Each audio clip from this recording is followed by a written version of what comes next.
The story begins inside a dungeon, where a huge dragon-type monster is attacking a group of human adventurers. The leader tells his subordinate to use speed boost magic. We come to know that the man using the boost magic is named Beza, a shaman from the Golden Time Guild. There are many other adventurers as well, including Lotus, who is a mage, and Saki, who is an S-class, third-ranked individual and a swordsman from the Savior's Sword Guild. Lastly, there is their leader, Conan, an S-ranked magic swordsman from the Golden Time Guild. They are all working in coordination to defeat the dragon, while the leader calls out to Yuki, telling him to stay back and hide. This is where we are introduced to our main character. Yuki is an F-ranked loser with no class or guild affiliation, who simply agrees to whatever the leader says. The high-ranking adventurers continue attacking the dragon again and again. Saki, who is as powerful as any S-rank adventurer can be, uses her skill Lumina Slash to instantly defeat the dragon in a single move. The slash creates multiple cuts across the dragon's body, leaving it lifeless on the ground in front of the victorious adventurers. Even Yuki is shocked, though he expected as much from an S-ranked adventurer, defeating a dragon so easily. Then comes the usual chatter about how the world has decayed since the disaster known as dungeons appeared. They talk about how adventurers awakened and began conquering them. But since humanity has not managed to fully clear all dungeons, dungeon breaks continue to occur. This has become a major societal problem. In this story, most adventurers only chase money, hunting profitable monsters and refusing to fully clear dungeons. Only a handful of heroes understand the danger and lead proper parties, like the Golden Time Guild, to push back against this threat. Just then, the shaman Beza approaches Yuki, verbally abusing him and telling him to hand over his share. Yuki immediately apologizes and opens his bag. The mage Lotus also begins ridiculing him, saying that she is putting her life on the line, so they deserve more.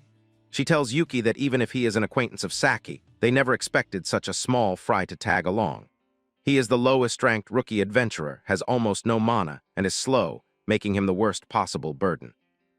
The leader immediately steps in and tells his teammates to stop the idle chatter. He reminds them that the dungeon is estimated to be S-rank and will not clear itself, making it the last place for casual talk. Both teammates apologize. The leader then tells Yuki that if he is a member of this party, he should at least do his job properly. Yuki understands what the leader is implying. As the scene shifts, the entire team enters a dark chamber filled with fire. While Yuki travels behind them, he realizes that he lacks the awareness of a true adventurer. He had gotten too excited watching top-tier adventurers in action. Even though he wants to say that he learned a lot, the reality is that the gap between their skills is far too wide. Yuki does not even have a class to begin with. Still, Yuki is sure that someday he will become that kind of adventurer and protect everyone. Just then, Saki moves extremely close to Yuki and tells him that taking their eyes off the objective during an adventure is strictly forbidden. They must be careful, because she does not want to lose any more family. At that moment, we learn that Yuki also does not want to lose anyone else. 2 years ago, their home district was destroyed due to a dungeon break. The casualties included the orphanage where they grew up. We learn that Saki and Yuki were raised in the same orphanage, and after admiring adventurers, they left to chase their dreams. However, everyone they were supposed to return to was killed when the dungeon break destroyed everything. Yuki decided that no matter what happens, he will prevent such tragedies. Suddenly, a bat-like monster appears behind Yuki, and a sinister demon begins laughing, thinking that he has finally found the final piece of the puzzle. Yuki senses an evil presence and turns around, wondering what it is, but the bat monster is already gone. A magic circle activates beneath them, and Yuki instinctively realizes that something terrible is about to happen. He tries to warn the entire team, but it is too late. All of them are trapped inside the magic circle.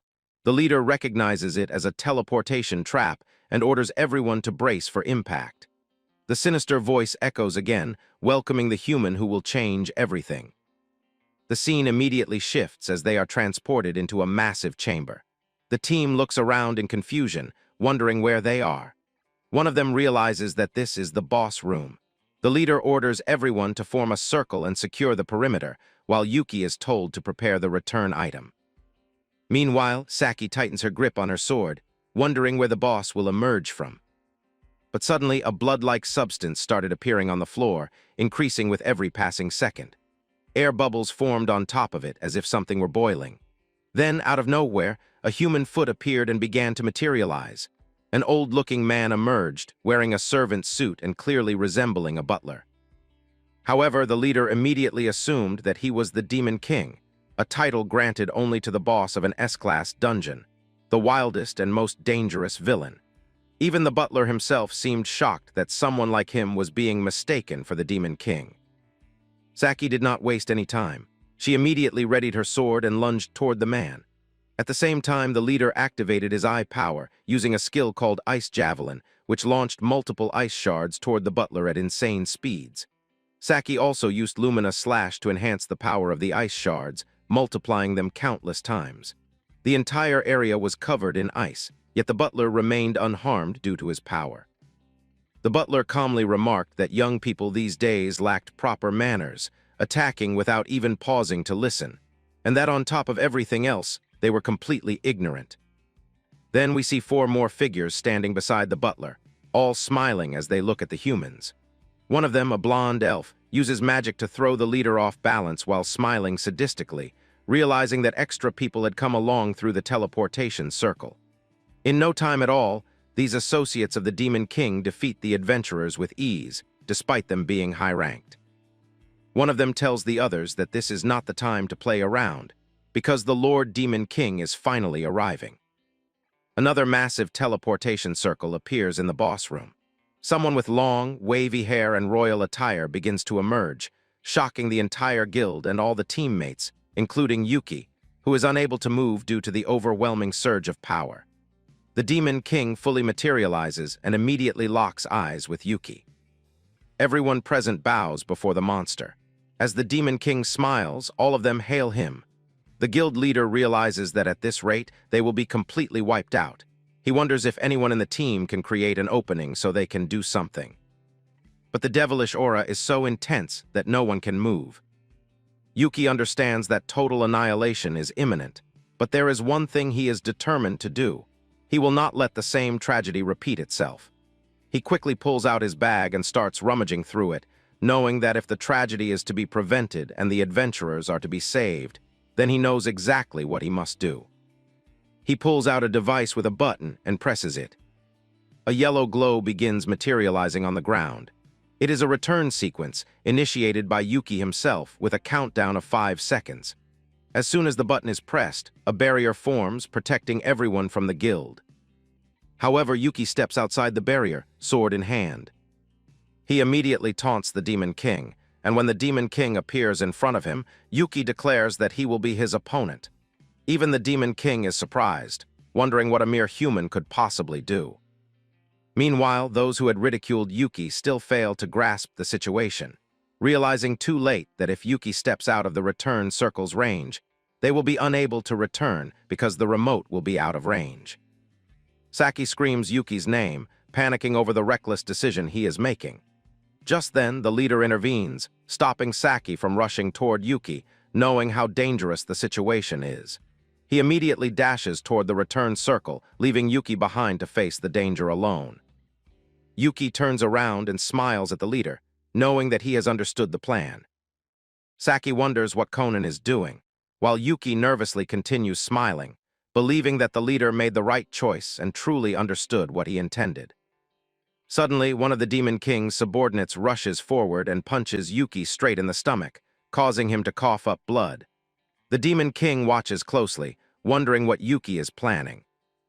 With only 2 seconds left before the return sequence activates, blood drips from Yuki's mouth as he smiles and tells the Demon King that he will defeat him. The return sequence completes. Yuki throws the remote device away so that it falls back within range, allowing the others to escape. Everyone saw the sacrifice the boy was about to make. Conan immediately caught the button, telling the boy that he had made a magnificent decision by doing so. Finally, the return sequence activated, and everyone began teleporting away. Saki cried out for Yuki, unable to stop herself as she disappeared into thin air. The boy could do nothing except smile. Watching everything unfold, the Demon King was surprised. He wondered if this was the boy's way of defeating him. Yuki continued smiling, knowing that what he did was correct. The humans he saved were all high-ranking adventurers, unlike him, and if they made it back alive, they would definitely conquer the dungeon someday.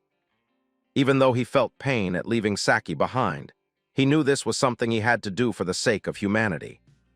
The Demon King found it laughable that Yuki was willing to throw away his life for humanity's future. He told Yuki that this madness was truly spectacular. However, to everyone's surprise, the Demon King proposed a deal instead. Even Yuki was shocked.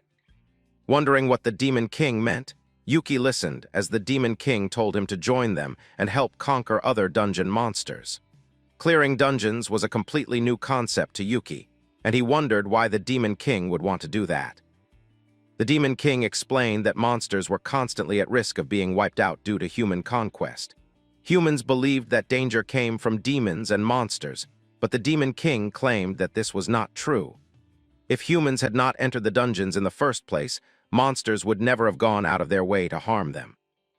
In fact, monster casualties were increasing day by day, just like the dragon the adventurers had defeated earlier. Yuki found himself agreeing. Monsters targeted by humans were always high-powered ones. If a dungeon was estimated to be S-rank, it was deemed dangerous from the investigation stage. Humans never considered how monsters felt. Their priority was always gaining resources and money. To counter this, the Demon King revealed his plan. They needed to strengthen the dungeon as a whole. To do that, they would conquer other dungeon bosses and obtain their massive magical power. The Demon King could no longer allow the tragedy of his subordinates to repeat. Hearing this, even the Demon King's subordinates looked saddened. Yuki wondered what kind of tragedy the Demon King had endured.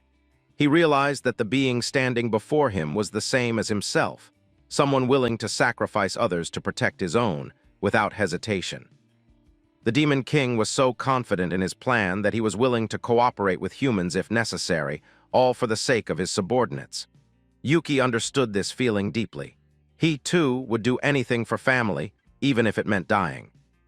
Yuki asked what the Demon King planned to do after becoming stronger. He demanded that the Demon King swear not to kill humans, but only drive them away. The Demon King explained that since monsters could not leave the dungeon, if they became powerful enough that humans could not defeat them, humans would simply stop coming. Yuki was torn. He wondered if he could truly trust demons, but he had no choice. The Demon King told him that if he refused to trust them, he would perish, taking countless humans with him. The monsters would never stop defending themselves. Yuki knew that someday Conan and the others might return to defeat the Demon King. But if the Demon King was left unchecked until then, casualties would continue. Another dungeon break could occur, possibly repeating the orphanage tragedy all over again. Yuki felt helpless, but he knew he had to act. In the end, he made his decision. He shook hands with the Demon King. Even though Yuki still wanted to defeat him someday, he made it clear that he was not doing this for the demon's sake, but for humanity's. The Demon King smiled, pleased that the boy had finally chosen, and declared that from that day onward, Yuki was their collaborator. Still, a doubt surfaced in Yuki's mind. He wondered if someone like him was truly suited for this role. After all, he didn't even have a class. The Demon King told him that this was precisely why he was important. The Monster Tamer class could only be obtained by someone who had never possessed a class before. As Yuki turned around, he saw multiple monsters staring at him with clear discontent, thinking they could use incompetent trash like him. Yuki smiled. He knew he could not allow these monsters to act however they pleased, because he would be the one to tame them without fail. On the other hand, the Demon King believed that he would make excellent use of how incompetent and foolish Yuki truly was. As the scene shifts, the Demon King explains that for them to enter dungeons, they must be summoned. Therefore, they require a collaborator who is a monster tamer, and that role must be fulfilled by a human. The first condition for becoming a monster tamer is that the job field must be completely blank. The second condition is forming a contract with a monster. He explains that there are 3 ways to form such a contract: fight and defeat the monster, understand and communicate with it, or use force. The others around them appear sleepy as the Demon King explains the second option to Yuki, grabbing his hand. He then states that the third method is to do it by force. Immediately after, the Demon King activates his power, sending a surge of energy into Yuki. The pain causes Yuki to suffer for several seconds, and he immediately pulls his hand away, demanding to know what the Demon King is doing because it hurts. Once the process is complete, Yuki realizes that he can see the Demon King's vision. The Demon King confirms that he can also see Yuki's vision clearly, perhaps too clearly. For Yuki, this becomes a serious problem.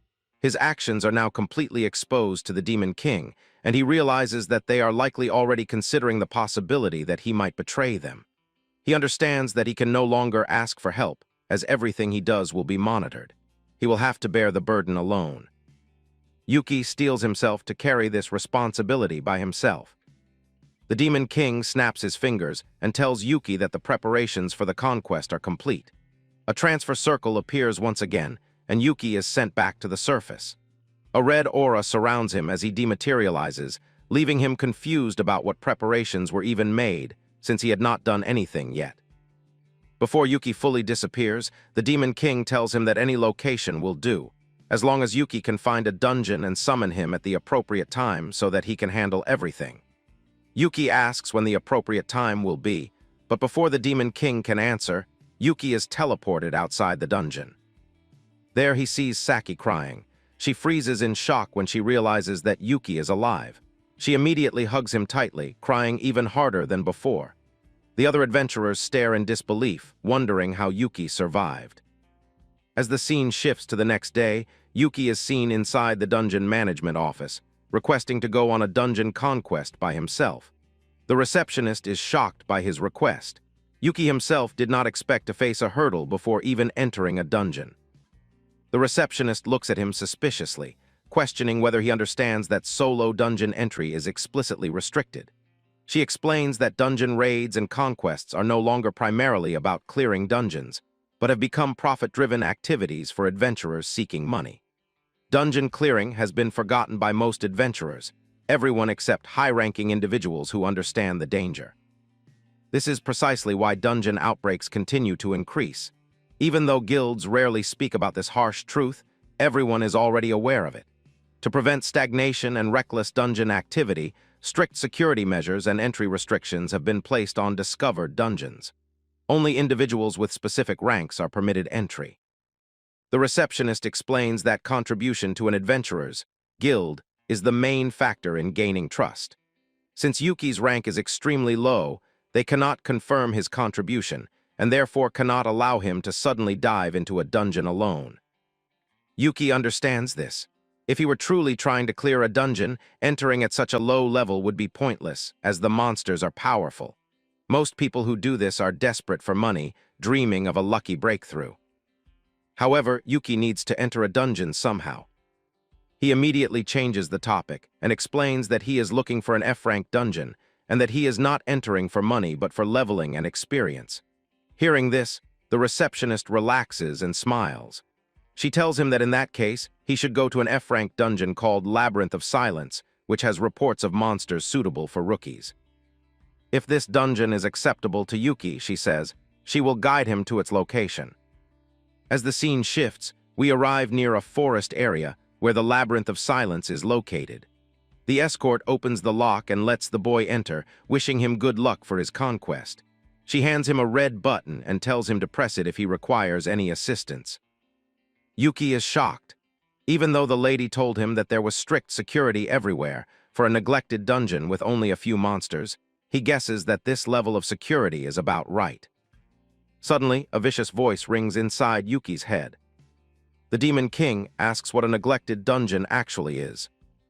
Yuki is startled, wondering if this is one of the Demon King's skills that allows him to speak directly into his head. However, the Demon King explains that it is actually Yuki's skill instead, since communicating with monsters is a basic ability of a monster tamer. Yuki snaps back mentally, saying that this is his first time using a skill, so how would he know about it if no one told him? He wonders if this is one of those passive or automatic skills he had heard rumors about. Even though it is convenient, it still feels strange to him. Yuki then explains in his mind that a neglected dungeon refers to one that lacks management, maintenance, and conquest. As the number of dungeons increases, the response teams can no longer keep up. The situation would be different if the dungeon were rich in resources, because then adventurers would flock there for money and proper measures would be taken. Since none of that applies here, the dungeon has been left alone. The Demon King understands. In other words, a neglected dungeon is one that humans have abandoned. The Demon King then realizes that monsters must be breeding quite peacefully inside. Eventually, when the dungeon can no longer withstand the monster reproduction, it collapses. Even though this explanation makes sense, Yuki wonders why there are so few monsters in this dungeon. As he continues walking around, he fails to encounter even a single one, making the entire conquest feel extremely boring. Still, Yuki does not feel right about it. Even if this is a weak dungeon, the situation is far from normal. As if responding to his thoughts, the entire place suddenly starts shaking. A green-colored aura spreads throughout the dungeon. Instinctively, Yuki knows that he needs to run without thinking. From the gaps in the labyrinth, a green liquid begins flowing out, gradually materializing into a strange form. Other people who had entered the dungeon panic as well, wondering why the dungeon boss appeared in such a low-class dungeon without any warning. As the others run away, Yuki runs toward the boss instead. He realizes that the dungeon boss is a massive slime. The Demon King analyzes the situation and explains that because the supply of humans in this dungeon is low, the monsters resorted to cannibalism. That is why there are no monsters left, and only the boss remains. This is also the reason why a boss that should have been harmless in a low-level dungeon has grown to such an enormous size. As everyone runs, Yuki tries to help, shouting directions to a path that should be safe. However, the slime catches up to one of the women and captures her, pulling her inside its body. She panics, wondering what to do. Yuki stops. He knows she has to be saved. He considers the monsters at his disposal and realizes that the Demon King's name is Libra. He wonders if summoning Libra could save the woman. However, the Demon King immediately tells him that it is impossible, because the aftershock of Libra's summoning alone would blow the slime apart along with everything else. Yuki knows this is bad. The woman is slowly losing consciousness. But then he comes up with a plan. Without wasting any more time, he acts. Yuki jumps straight into the slime, willingly entering its body. Seeing this, the Demon King is shocked. As expected, even if his own body is damaged, Yuki is the type to save what must be saved without hesitation, even if it means sacrificing his own sanity.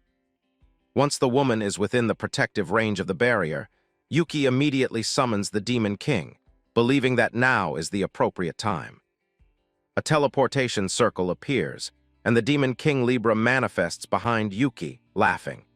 He tells Yuki that for the time being, the demon will allow the human to use him as he pleases, calling Yuki his master. However, the moment the summoning stabilizes, our boy's condition worsens rapidly. His body feels as if it is being burned from the inside out, every vein screaming in agony. Even so, the Demon King has no intention of letting Yuki break at this moment. If this is truly all the power the boy can handle at full output, then it would only ever be enough for an enemy of this level, and nothing more.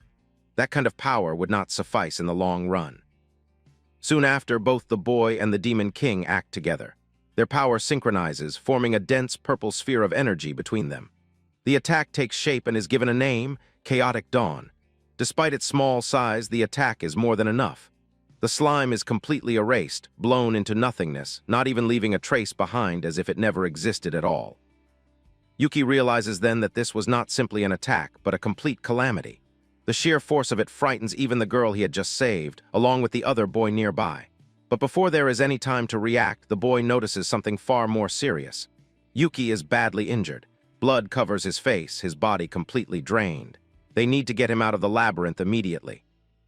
As Yuki looks up at him, his vision blurs. His legs give out, and he realizes he can no longer stand on his own. With no strength left in his body, RMC collapses to the ground and loses consciousness. A few days later, the scene shifts to the endless abyssal dungeon, inside a vast red hall. Yuki stares at his new E-rank license in disbelief, realizing that he somehow leveled up while unconscious in the hospital. It feels unreal. He remembers how terrified everyone had been, yet those two adventurers still carried him out of the dungeon and handled everything afterward. It leaves him wondering who was truly being saved in that moment. Suddenly, Liber appears beside him holding a glass of wine, asking why Yuki looks so worn out and suggesting they have a toast. But our MC glares at the Demon King instead, questioning why Liber is celebrating when Yuki was only able to summon him for a single second. He quickly corrects himself, realizing that all he truly did was call out to him. Liber explains that in that moment the boy did not abandon the life right in front of him. He did not hesitate. Instead, he saw another option and chose it. That resolve is what impressed him. With that, Liber offers the glass of wine again, stating that he likes that kind of strength. Yuki accepts the drink, saying he will take the compliment coming from such a powerful demon king. Still, Liber warns him that constantly standing on the brink of death is dangerous. If Yuki continues summoning him like that, it will only lead to his end. He advises the boy that next time, he should summon someone else instead. At that moment, an undead maid appears before them. She introduces herself as Elvina, dressed in a classic maid outfit, politely stating that she is pleased to meet her new master. Yuki greets her back, thinking that she seems calm and kind. Suddenly, Elvina strikes a playful pose and remarks that it would be troublesome if he were to fall for her at first sight, explaining cheerfully that since she is undead, she does not even have a pulse. Yuki becomes slightly embarrassed by the strange joke while Liber silently watches the interaction. When Yuki asks if she will be all right, the Demon King assures him that she is stronger than he is. Elvina gives a confident thumbs up and says she aims to be a servant who is easy to talk to. Liber then tells Yuki that his first priority is to level up until his body can withstand the power of his summons. The road ahead will not be easy, but he must grow much stronger to survive what is coming. To demonstrate her strength, Elvina charges forward and annihilates the fire monsters with a single devastating punch, declaring the threat eliminated. Our MC can only stare in shock at her overwhelming power. They are currently training inside an E-rank dungeon known as the Den of the Burning Ones. The maid begins moving at incredible speed, her afterimages appearing everywhere as she proudly boasts about how capable she is. Our MC smiles faintly, reminded of his time at the orphanage when a certain kid used to show off in the exact same way. A memory surfaces of a small girl proudly asking Yuki what he thought of her skills. A wave of nostalgia washes over him until something strange happens. The level-up notifications refuse to stop appearing. Alarmed, he shouts, asking whether something can be done about it. Elvina tilts her head in confusion, wondering if complaining about leveling up is some kind of joke only living people make. She genuinely cannot understand how someone could be annoyed by getting stronger. As they continue walking, Yuki explains that unlike Liber, he can summon Elvina for long periods without any strain. Upon hearing this, Elvina reveals that Liber is actually too special to be summoned properly. The mana required to summon the Demon King is so immense that the connection was severed halfway through the process. Only then does Yuki fully understand the truth. During that battle, he did not summon the Demon King himself. He only managed to bring forth the tip of the Demon King's finger. The maid calmly offers herself as a proper bargain, someone who can be summoned safely with her master's current mana reserves. Hearing this, Yuki smiles and tells the undead servant that he is counting on her help for the journey ahead.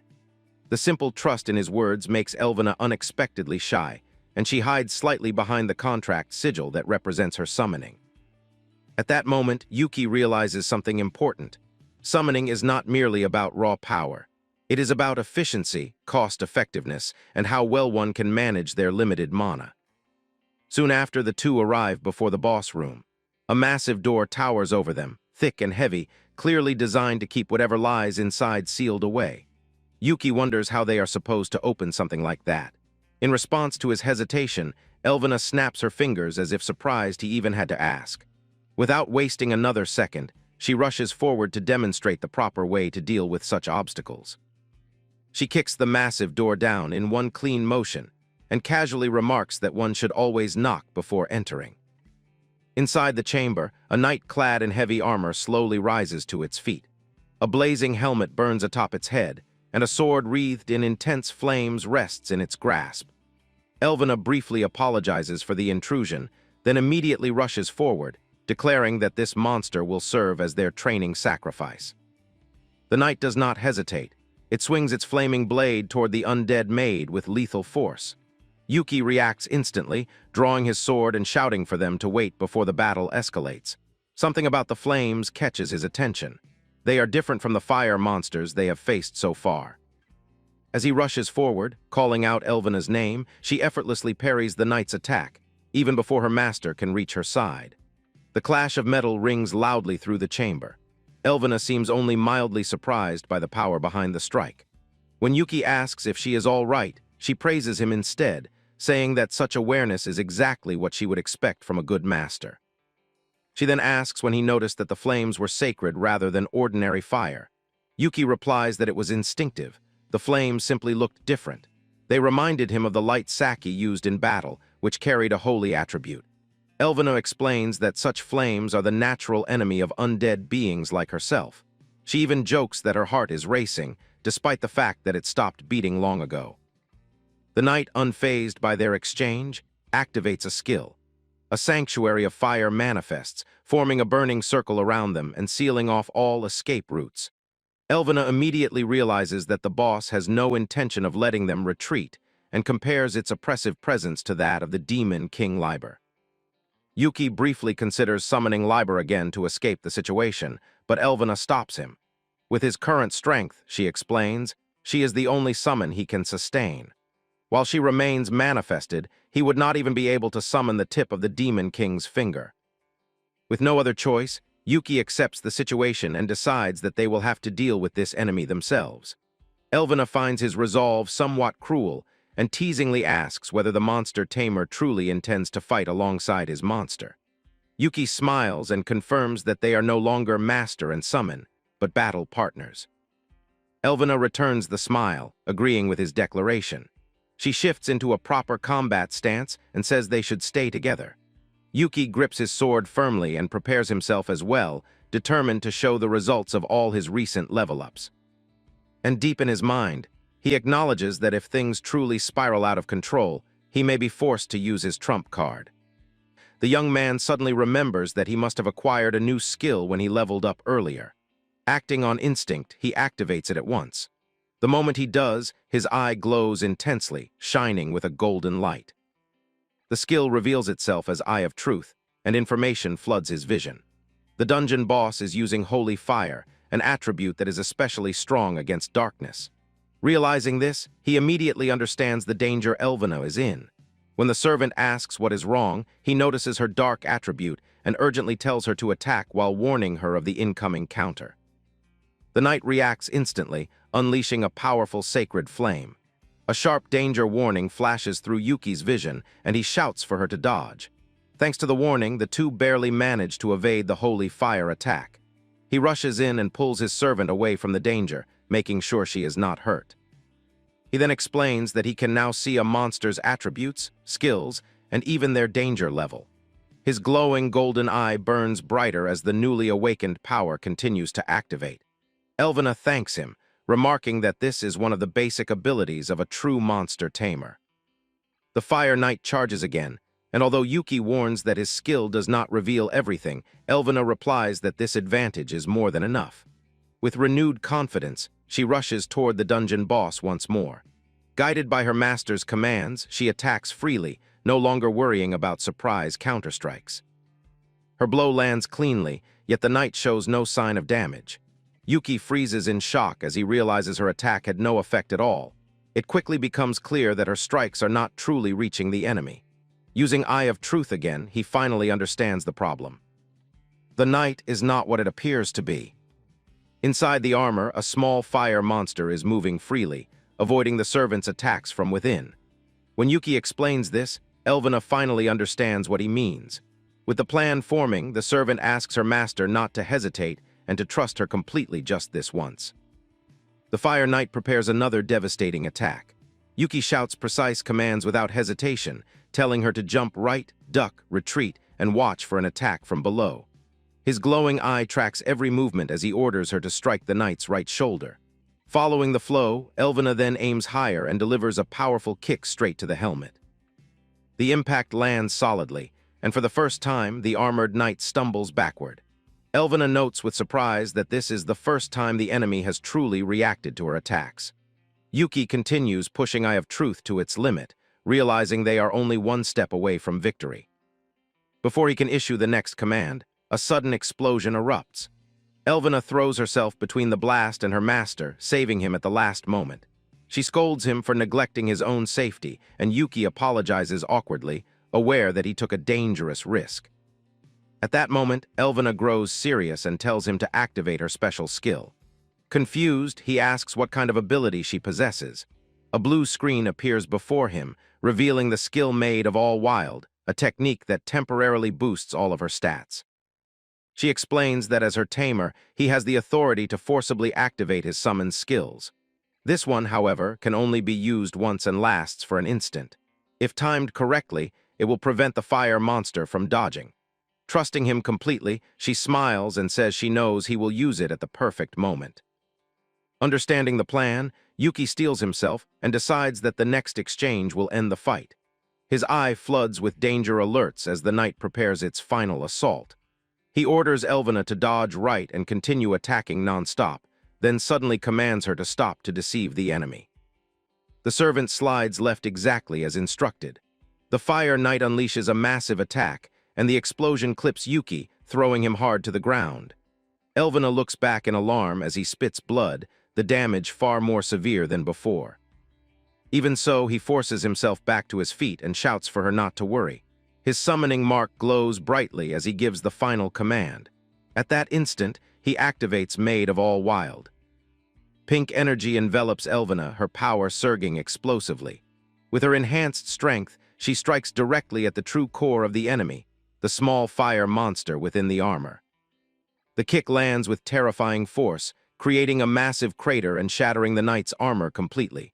Stripped of its protection, the dungeon boss collapses helplessly to the ground. With its true form exposed and destroyed, the Fire Knight is finally defeated. Completely exhausted, Yuki finally collapses to the ground, but despite his condition, he celebrates weakly, relieved that they managed to win in the end. Elvina warns him that activating that skill consumes an enormous amount of energy, and because of that, she tells him that she needs to say goodbye for now. With those words, the undead servant bids her master farewell and disappears in a bright flash of pink light. Lying helplessly on the ground, Yuki calls out to her, asking her to wait because he cannot even stand up. He looks down at his hand and tries to summon her again, only to realize that it is completely unresponsive. There is no reaction at all. Suddenly, his surroundings change, and Yuki finds himself back in Liber's dungeon. The Demon King greets him calmly, saying that he is glad the boy managed to return safely. Still shaken, Yuki immediately asks where Elvina is, saying that he needs to speak with her for abandoning him like that. Without answering directly, Liber guides him to another location. The place looks like a sacred garden, almost like a beautiful shrine. The Demon King comments that it is a good thing Yuki returned when he did, because otherwise he would not even have been able to see her one last time. Yuki freezes when he sees Elvina lying motionless on a bed of flowers. Shock overwhelms him as he asks what this place is. Liber explains that this is how they mourn those who have passed and asks whether it is really so different from how humans do it. The realization hits Yuki like a hammer. He asks why Elvina is gone and what happened to her to end up like this. Liber calmly explains that Elvina is an undead maid and that her race's skills come with a severe side effect.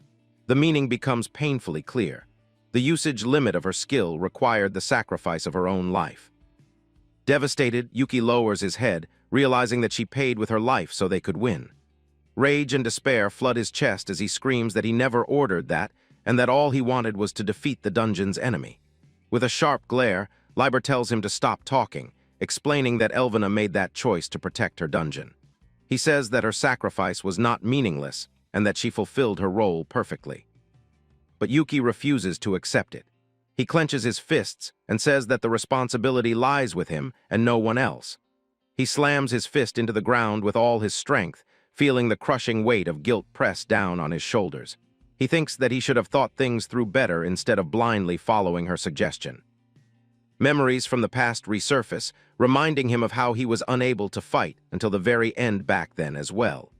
Tears well up in his eyes as he blames himself once more for being too weak to protect her. Liber watches him silently before finally speaking, saying that he will make Yuki strong enough until the day he can properly summon him. Hearing that, Yuki looks up and asks desperately if there is no tamer skill capable of reviving Elvina. The Demon King answers coldly that there is no such thing. Tamers consume monsters, they do not fix them. Completely crushed, Yuki feels all hope slipping away. That is when another maid suddenly appears, casually remarking that being so cruel is not good for anyone. Liber calls her May, and she adds with a smile that everyone should have already reached a conclusion about this matter. Then she tilts her head and points out that Yuki was not part of that discussion, so it was not truly everyone. Something feels off. Yuki activates his demonic eye of truth, and his eye glows intensely as he analyzes the newly arrived maid.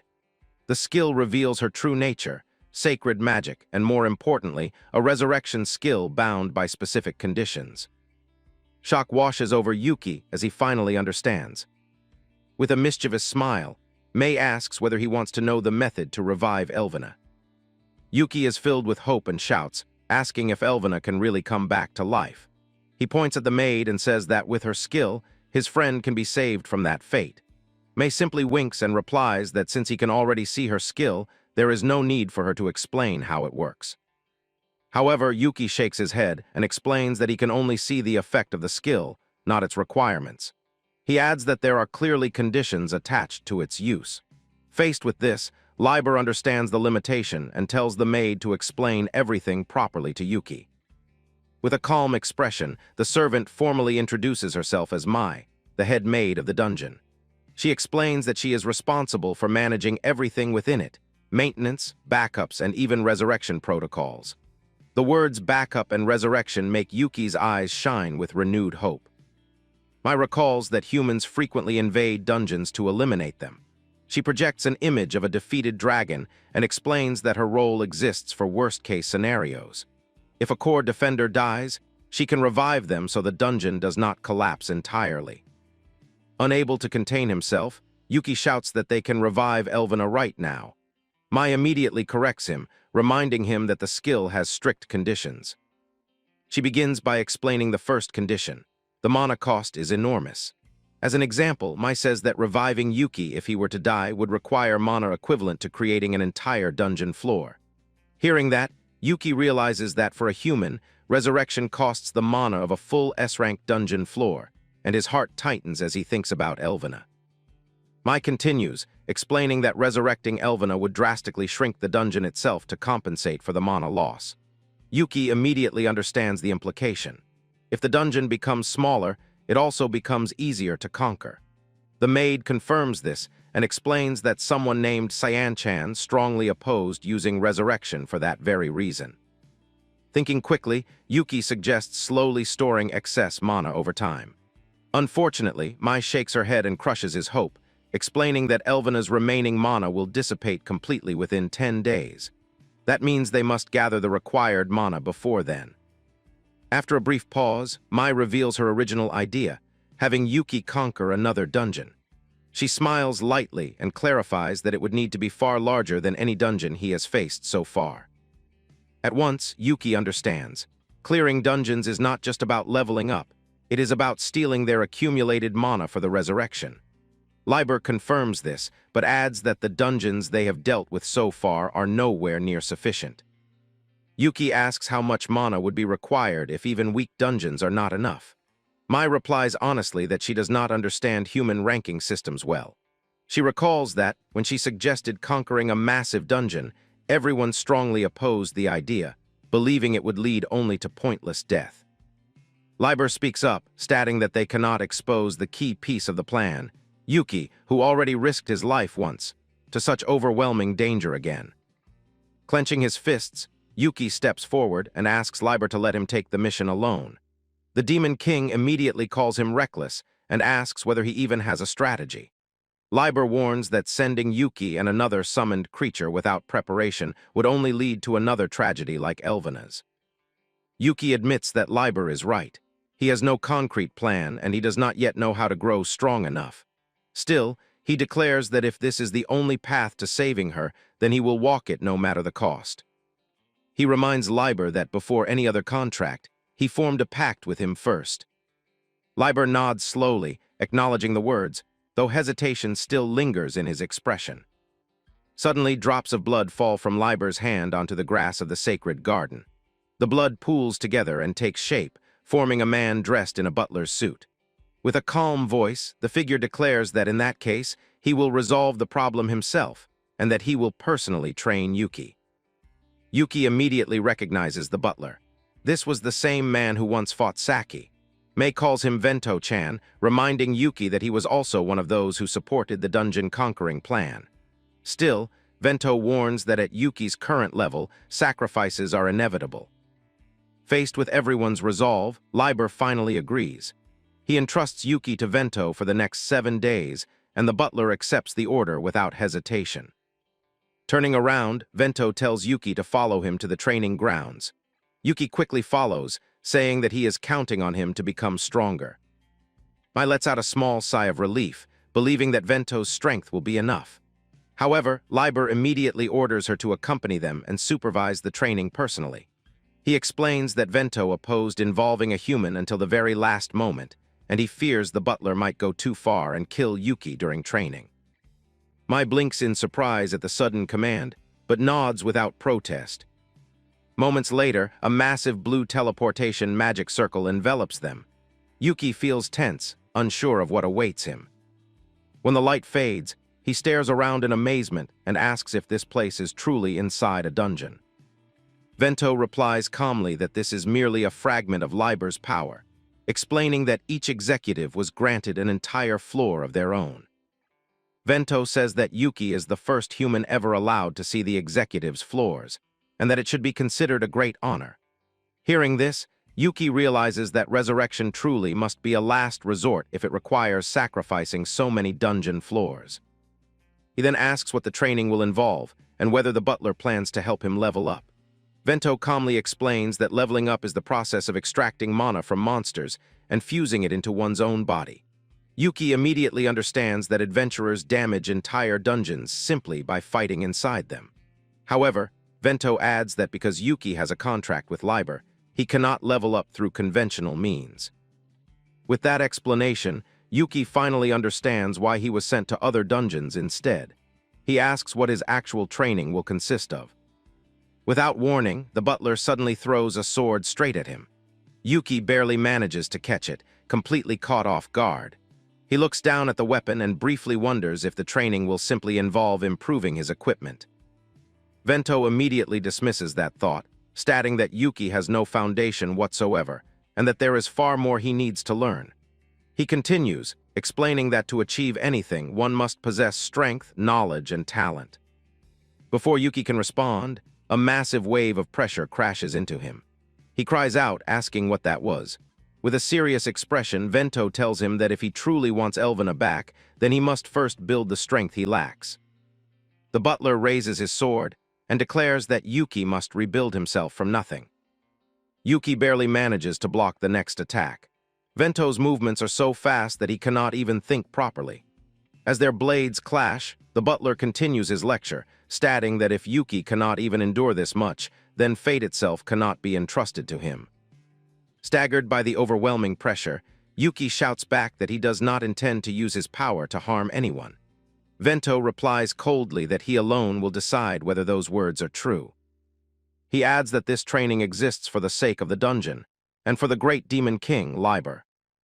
At that moment, Yuki realizes something terrifying. Vento does not care if he dies during this training. The butler charges forward once more and tells Yuki that he has only one task: survive for 3 hours. He states that battle is the fastest and most honest way to learn. With that, their swords collide with explosive force, marking the beginning of the brutal training.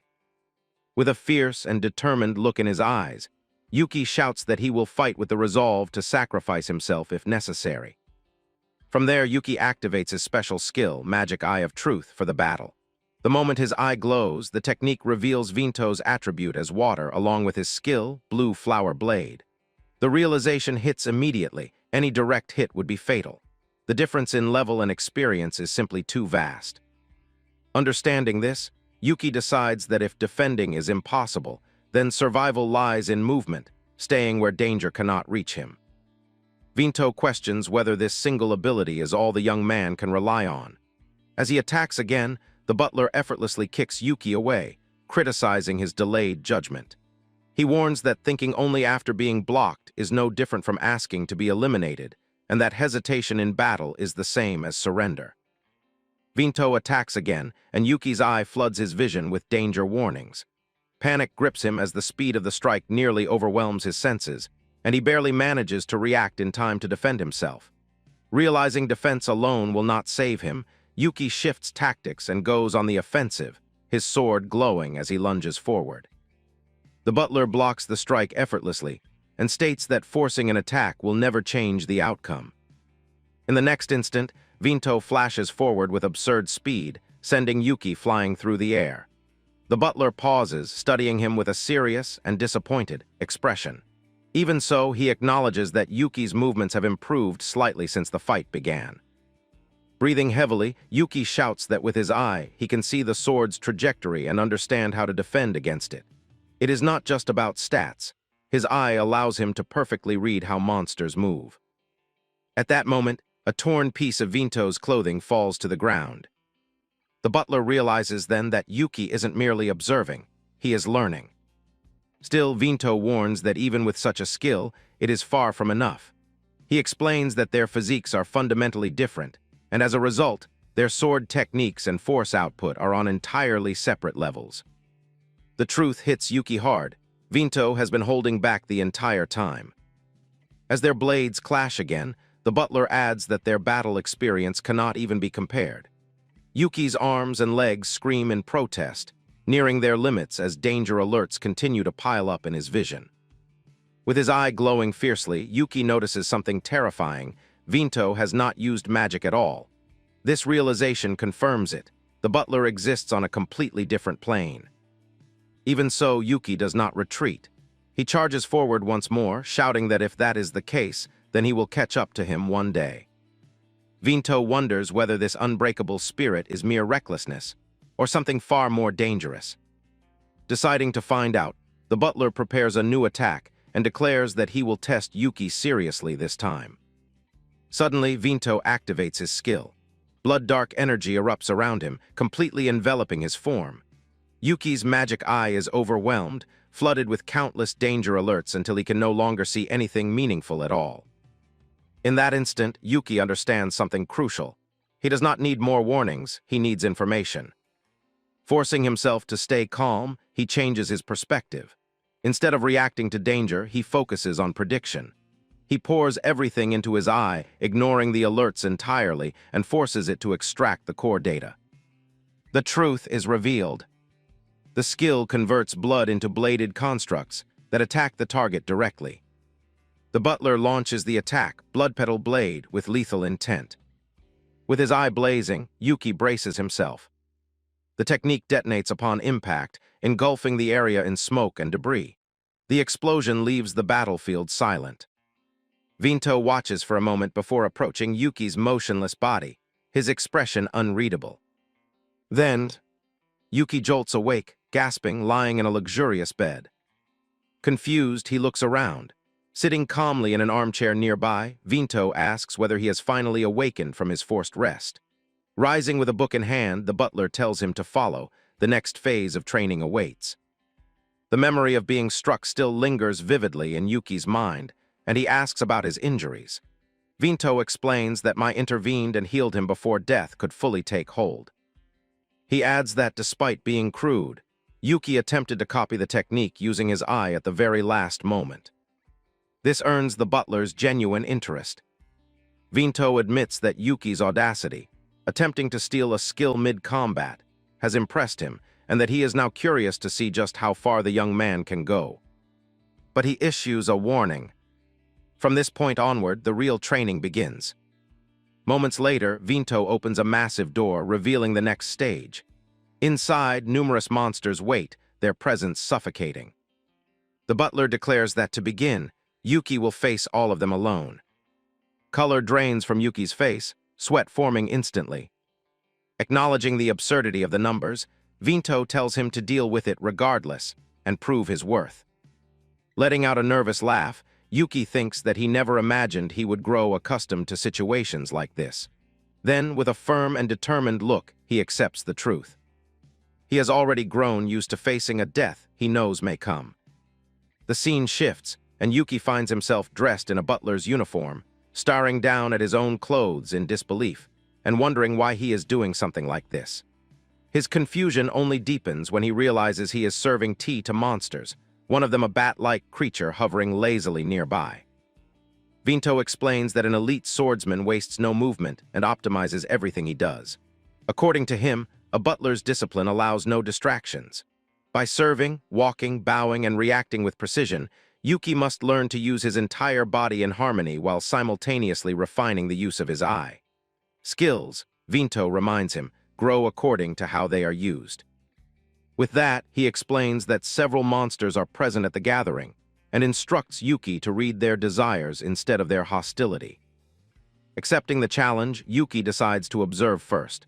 Vinto demonstrates how to serve tea with flawless elegance, every movement deliberate, efficient, and free of excess. His focus never wavers, and when he finishes, he stands perfectly straight, his posture dignified and severe. Inspired, Yuki attempts to imitate him. However, the moment he tries to move with the same rhythm, he loses his balance. A stack of plates crashes to the floor, shattering loudly. As he cleans up the mess, he realizes that observation alone is not enough. Simply copying movements will never work. He must adapt everything to his own body and instincts. By the second day, Yuki appears calmer. One of the monsters stares him down with curiosity before suddenly knocking him over and questioning whether he is the newcomer Vinto took an interest in. The creature laughs, claiming that must mean Yuki is strong. Before he can properly respond, a powerful punch slams into his stomach. The impact teaches him something important. What he lacks in stamina, he must compensate for with his magic eye of truth. Fully focused, Yuki enters combat, using his eye to observe both Vinto and the monsters, testing himself through real battle. When the exchange ends, he realizes he has learned more than he expected. On the fourth day, Yuki encounters a lizard monster curled up in a corner, visibly uncomfortable. Activating his eye, he discovers the creature is suffering from a chilled status effect. Understanding the situation, Yuki offers it a blanket and something warm to drink.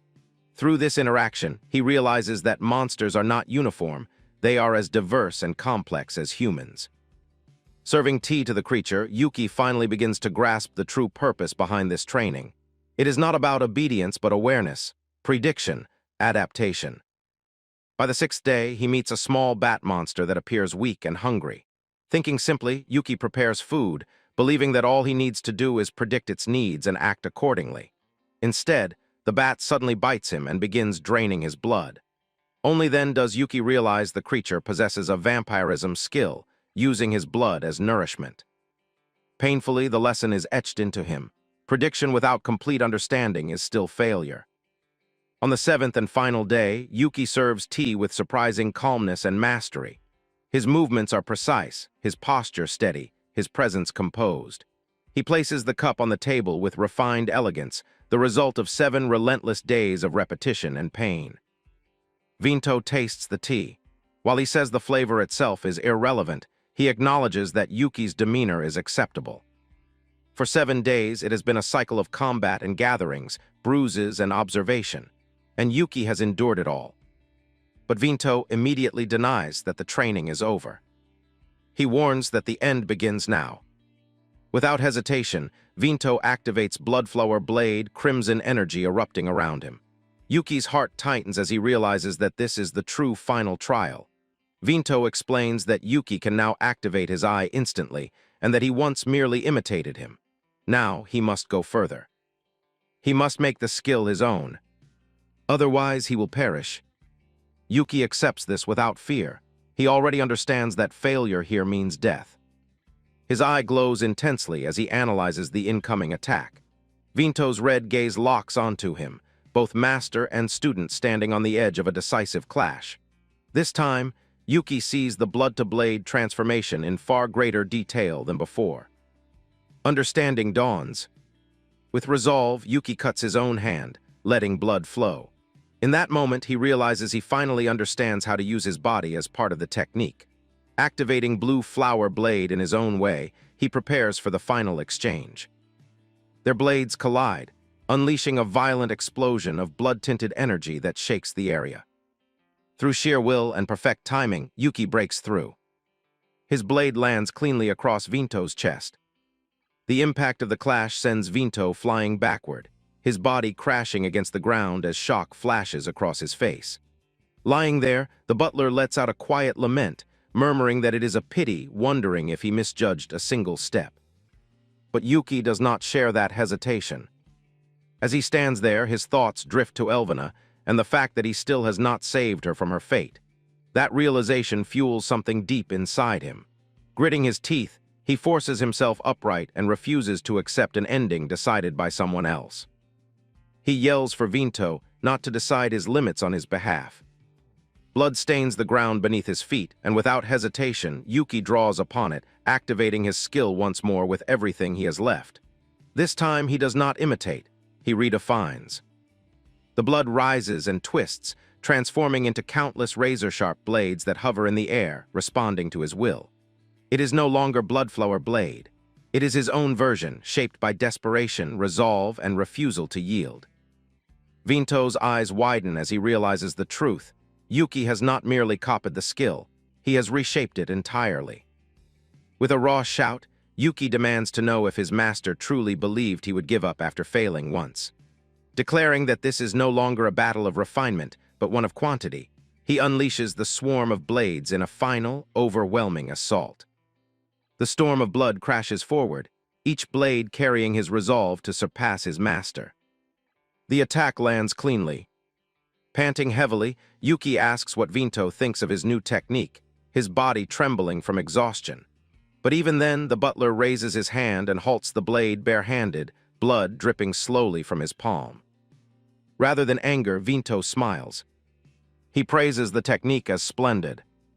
Barely able to remain conscious, Yuki struggles to ask what Vinto truly thought of his performance.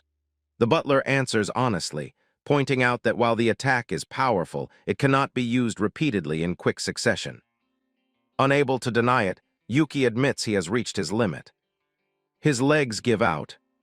Before he can collapse completely, Vinto catches him, preventing his body from striking the ground.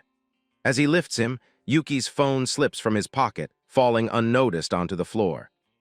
Carrying him away, the butler remarks that there is still much to teach him in the future that awaits.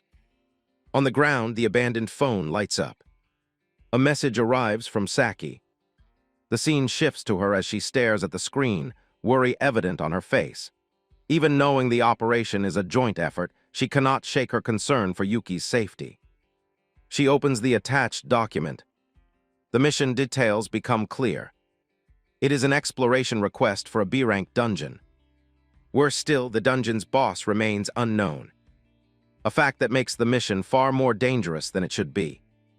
Back in Liber's dungeon, Yuki announces that he will conquer a dungeon the following day.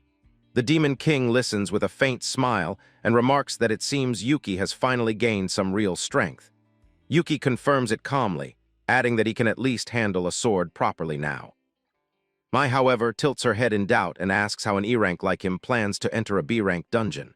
Yuki explains that it is not a conquest mission but an investigation request, and that he will be participating as support and porter. Mai understands immediately, knowing full well that once Yuki finds an opening, he will move on his own terms. She then asks who he plans to contract with for the mission. Yuki pauses only for a moment, already having the answer ready. When he says the name, Vinto freezes, utterly speechless. Even Mai is taken aback, clearly not expecting that choice from the young adventurer. Liber's expression hardens slightly as he asks whether Yuki is truly serious about his decision. Yuki meets his gaze without hesitation. The scene then shifts to the adventurers' guild. From across the hall, Saki waves enthusiastically the moment she spots him. Her face brightens instantly, her smile radiant as she reunites with her childhood friend. She notices the sword at his side and casually asks when he started using one, catching Yuki off guard. He apologizes for the trouble, but she dismisses it easily, saying she gets requests like this all the time, and that it actually makes things easier to have someone familiar around. Just then, a loud voice interrupts them. A man approaches with two others, brimming with excitement, urging everyone to hurry. He asks who Yuki is, and Yuki in turn wonders if they are part of the same party.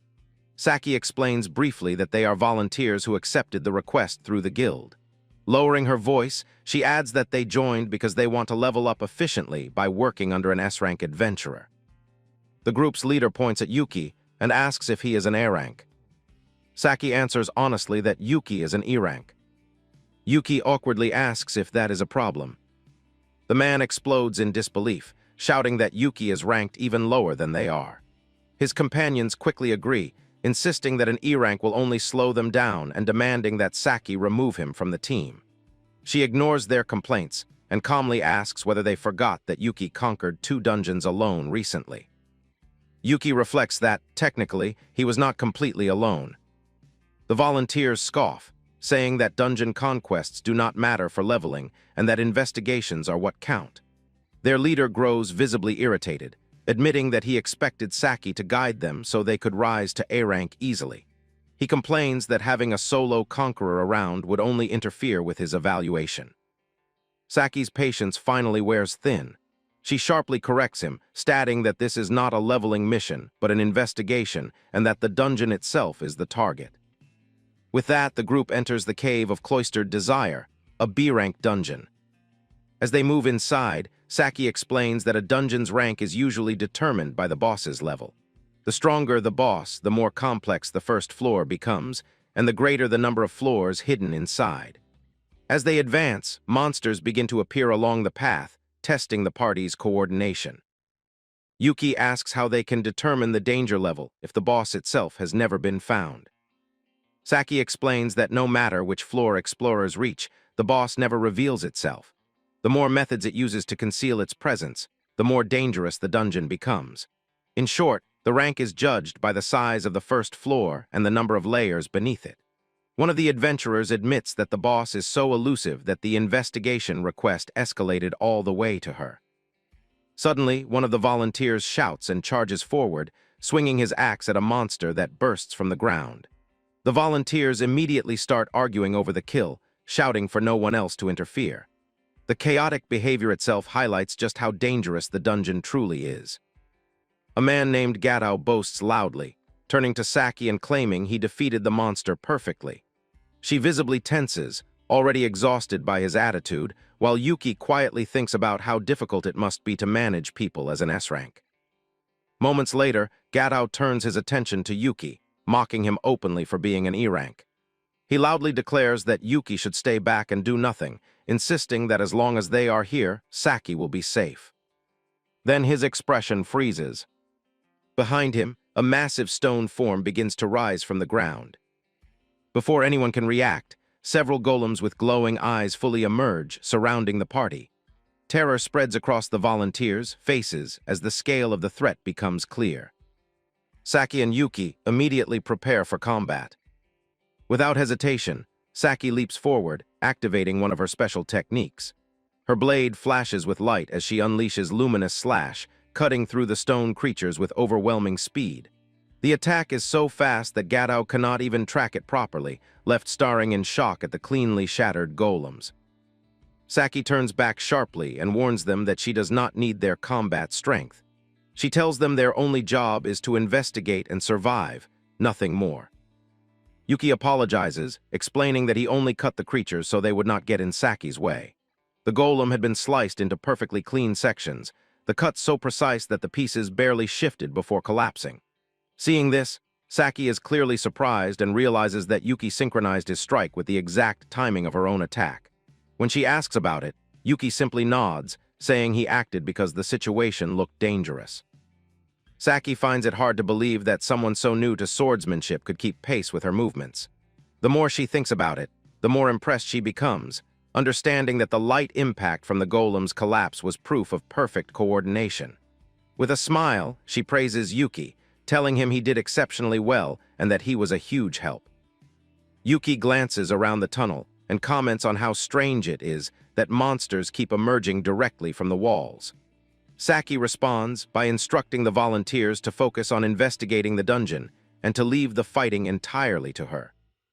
Gat grows visibly irritated. Feeling useless, he convinces himself that finding the boss room will finally allow him to contribute something meaningful. However, 10 long hours pass, and the group remains stuck on the same floor. Saki and Yuki examine a rough map together, but no matter how they trace it, there is no clear path forward. After so much time, they still cannot find even the slightest hint of a boss chamber. Everyone is exhausted, frustration slowly building. Saki walks ahead through the corridor, deep in thought, before stopping and stating that there is no route leading to another floor. They have checked every possible direction. At that moment, Yuki places his hand against the wall and calmly asks what lies on the other side. Gat scoffs immediately, mocking Yuki and saying that it is exactly the kind of foolish question an E-rank would ask. He steps closer, using his size to intimidate him, and explains that a dungeon is not a real cave but a mana-constructed dimension. Digging into it would only result in injury from the mana layer itself. But Yuki's eye begins to glow. He calmly says that the structure does not appear to work that way. Gat stares at him in confusion, unable to understand what Yuki is implying. As the glow in Yuki's eye intensifies, the truth becomes clear to him.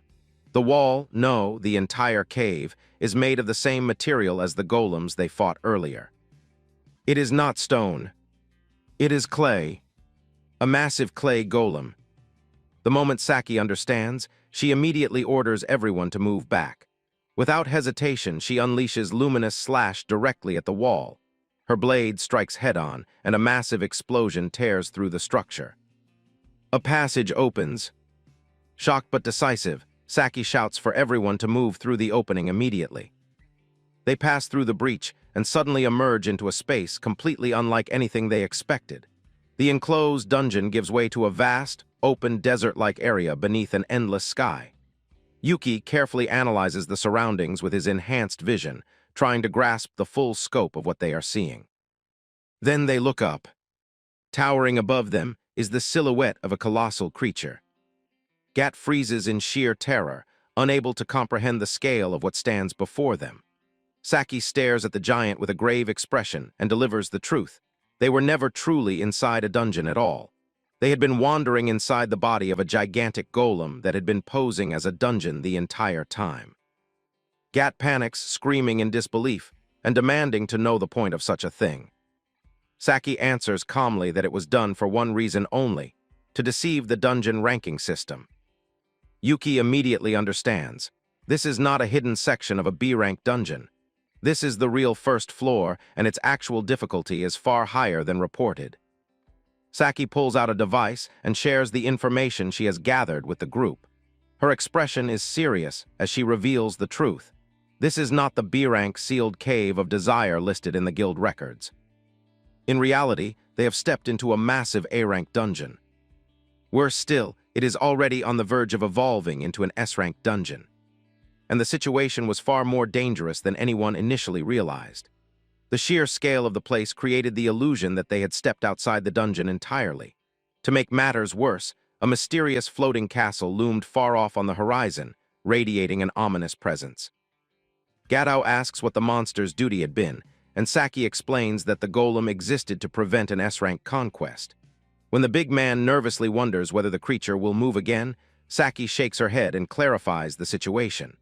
Having failed its purpose, the golem most likely shut itself down to conserve the little mana it had left.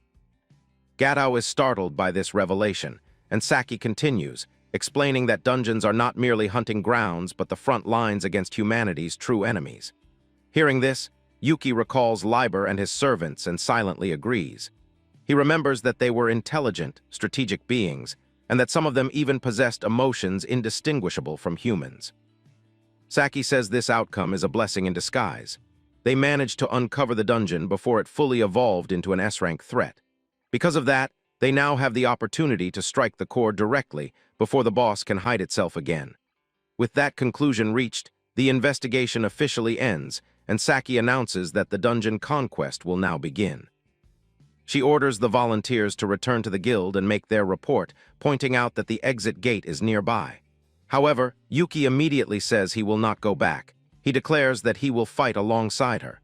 Saki turns to him, asking if he is truly certain about his decision. Determination fills Yuki's eyes as he meets her gaze.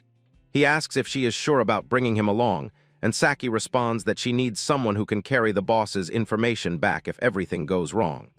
With a faint smile, she points at him and says that out of everyone there, he is the best choice. Suddenly, Saki grabs Yuki by the collar, her expression turning deadly serious. She stares straight into his eyes and warns that this time, they will return alive together, no exceptions. Yuki nods firmly in agreement, promising they will make it back safely. His thoughts drift briefly to his old family and the tragedy that claimed everyone at the orphanage. As the mark on his hand begins to glow, he swears that he will never allow someone else to die in front of him again. Without hesitation, Saki lifts Yuki and prepares to depart. Activating her luminous formula skill, she launches forward at absurd speed. Dust erupts behind them as they shoot across the terrain. Gato complains that he cannot see anything through the chaos, yet even so, he refuses to give up and shouts that there is no way he is going home like this.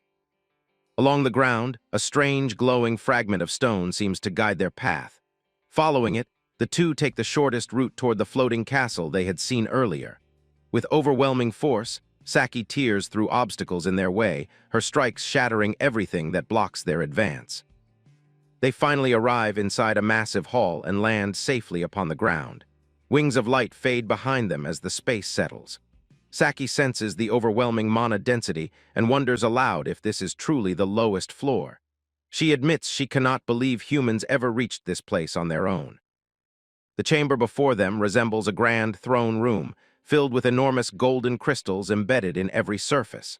Suddenly, a figure made entirely of crystal appears, hanging upside down from the ceiling.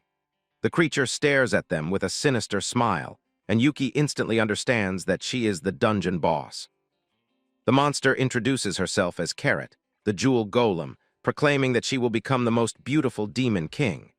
Saki realizes that the boss had been secretly gathering mana all this time, and Carrot proudly confirms it. She reveals that she has been polishing her beauty little by little in order to evolve into something greater. Without delay, Carrot activates her Carrot critical cutter skill, smiling as she launches herself at the two and demands that they be enchanted by her beauty. Yuki immediately activates his demonic ice skill to analyze the incoming danger. Together, they dodge the attack, leaving Carrot momentarily surprised, as most fights usually end right there. Yuki realizes that the dungeon boss's attack speed is lethal and that a direct hit would have killed him instantly. However, compared to Vinto, the jewel golem feels almost slow. Because of that, fear does not take hold of him. Carrot shouts that resistance is pointless, boasting that her body is far harder than the golems they fought earlier. Yuki agrees calmly, but grips his sword and says he only needs one thing to win. He parries her blade with precision, not to overpower her, but to create an opening. Saki instantly understands the plan and unleashes Luminous Slash once more. The attack lands cleanly, cracking Carrot's crystal blade. The jewel golem reels back in shock, unable to believe she was scratched. Saki declares that while her body may be hard, it is not unbreakable, and presses the assault relentlessly. Yuki watches the exchange in awe, realizing once again just how absurd the power of an S-rank adventurer truly is, even while injured. Carrot complains that the blow genuinely hurt, yet her expression remains composed. Saki senses something wrong. The boss has not lost her composure at all. And that can only mean one thing. She has another plan. Yuki immediately warns her not to let her guard down, and Saki responds without hesitation, fully trusting her childhood friend's instincts. With that, the swordswoman charges forward, unleashing a flowing combo meant to finish the dungeon boss once and for all. However, a wicked smile spreads across Carrot's crystal face. The jewel golem declares that she has already seen through the weakness of the two heroes. In the next instant, she activates Carrot Create Colossal, releasing an overwhelming surge of mana meant for a massive area of effect attack. Yuki senses the abnormal mana expenditure at once and realizes she has burned an enormous amount of power, yet nothing visibly changes inside the hall. For a brief moment, it seems as though the skill has failed. That illusion shatters immediately. Saki's expression twists into horror as she understands what is truly happening. Far away, Gato's panicked voice echoes as he shouts that the golem outside has regenerated and is now blocking the path to the gate. The truth becomes clear in an instant. Carrot is not attacking directly. She is absorbing the remains of the other golems and reforging them into herself. Using the stolen material, the jewel golem rapidly strengthens her body. At the same time, she traps the volunteers in glowing energy cocoons and issues a cruel ultimatum. If they are not rescued soon, they will perish. Saki instantly grasps the impossible dilemma. If she wastes time fighting Carrot, the volunteers will die. But if she takes her eyes off the boss for even a moment, the battle will be lost. In that critical moment, Yuki steps forward and draws Saki's attention. He tells her to go save the others. He explains that Carrot cannot be left unsupervised even for a single second. With his sword firmly in hand, Yuki positions himself between the jewel golem and the battlefield, declaring that he will stop her alone. Saki looks at him for a brief moment, then smiles. Without hesitation, she entrusts everything to him. She turns and runs, shouting that they will celebrate together once they all return safely. Carrot glares at Yuki with open disdain, mocking him as nothing more than a sacrificial pawn left behind. Yuki remains unmoved. To him, this is not a sacrifice. It is an act of absolute trust. He remembers how Saki believed in him without doubt. He remembers how Liber entrusted him with an impossible mission.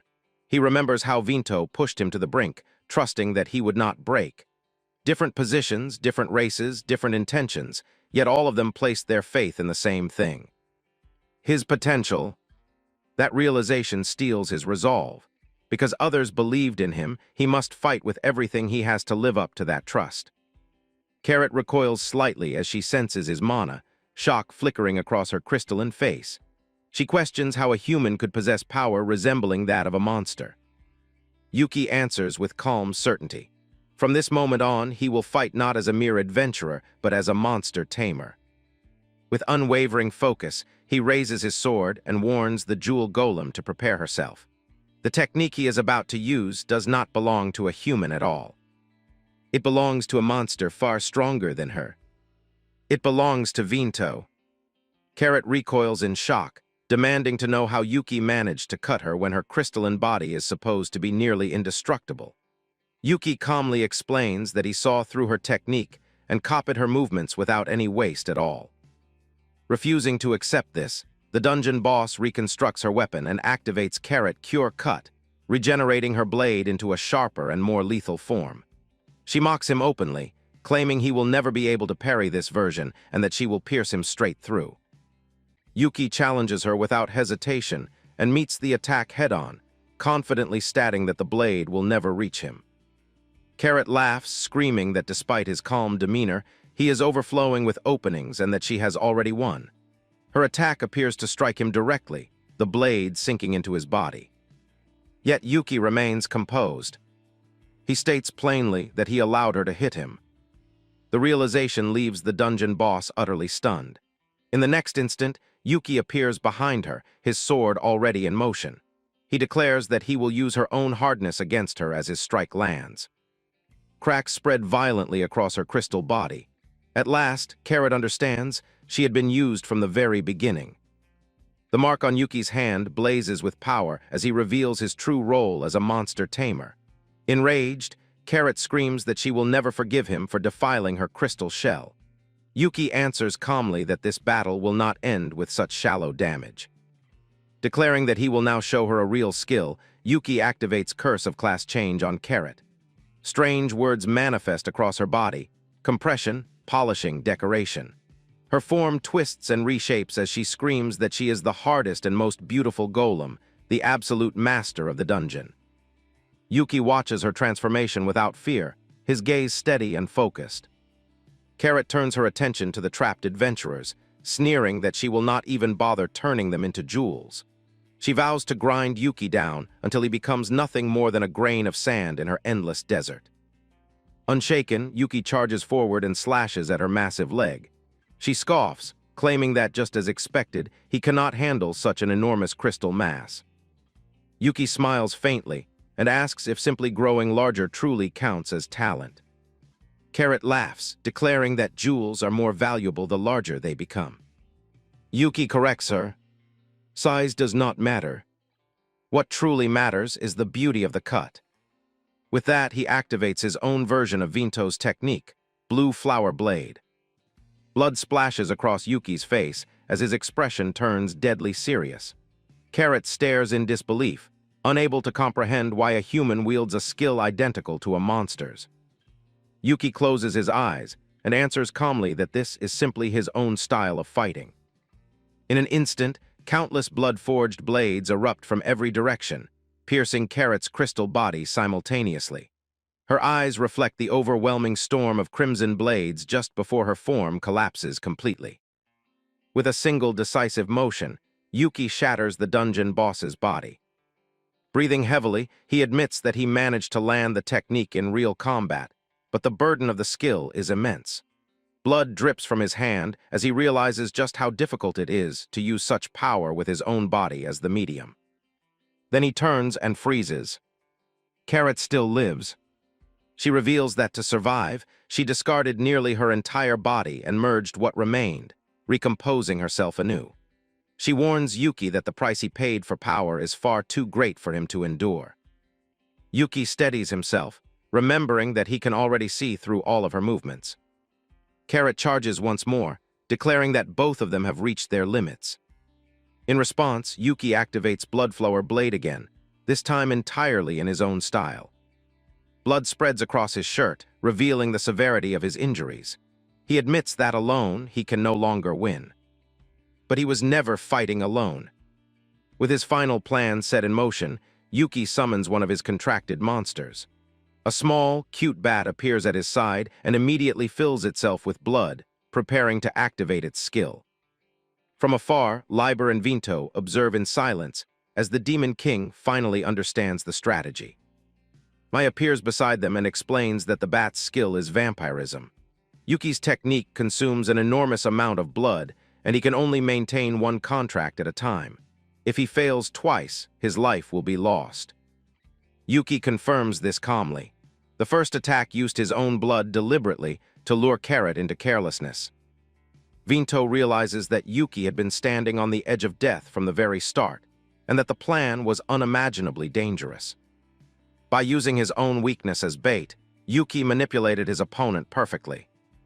Liber watches in admiration, stating that Yuki has stepped into the realm of the strongest vampires.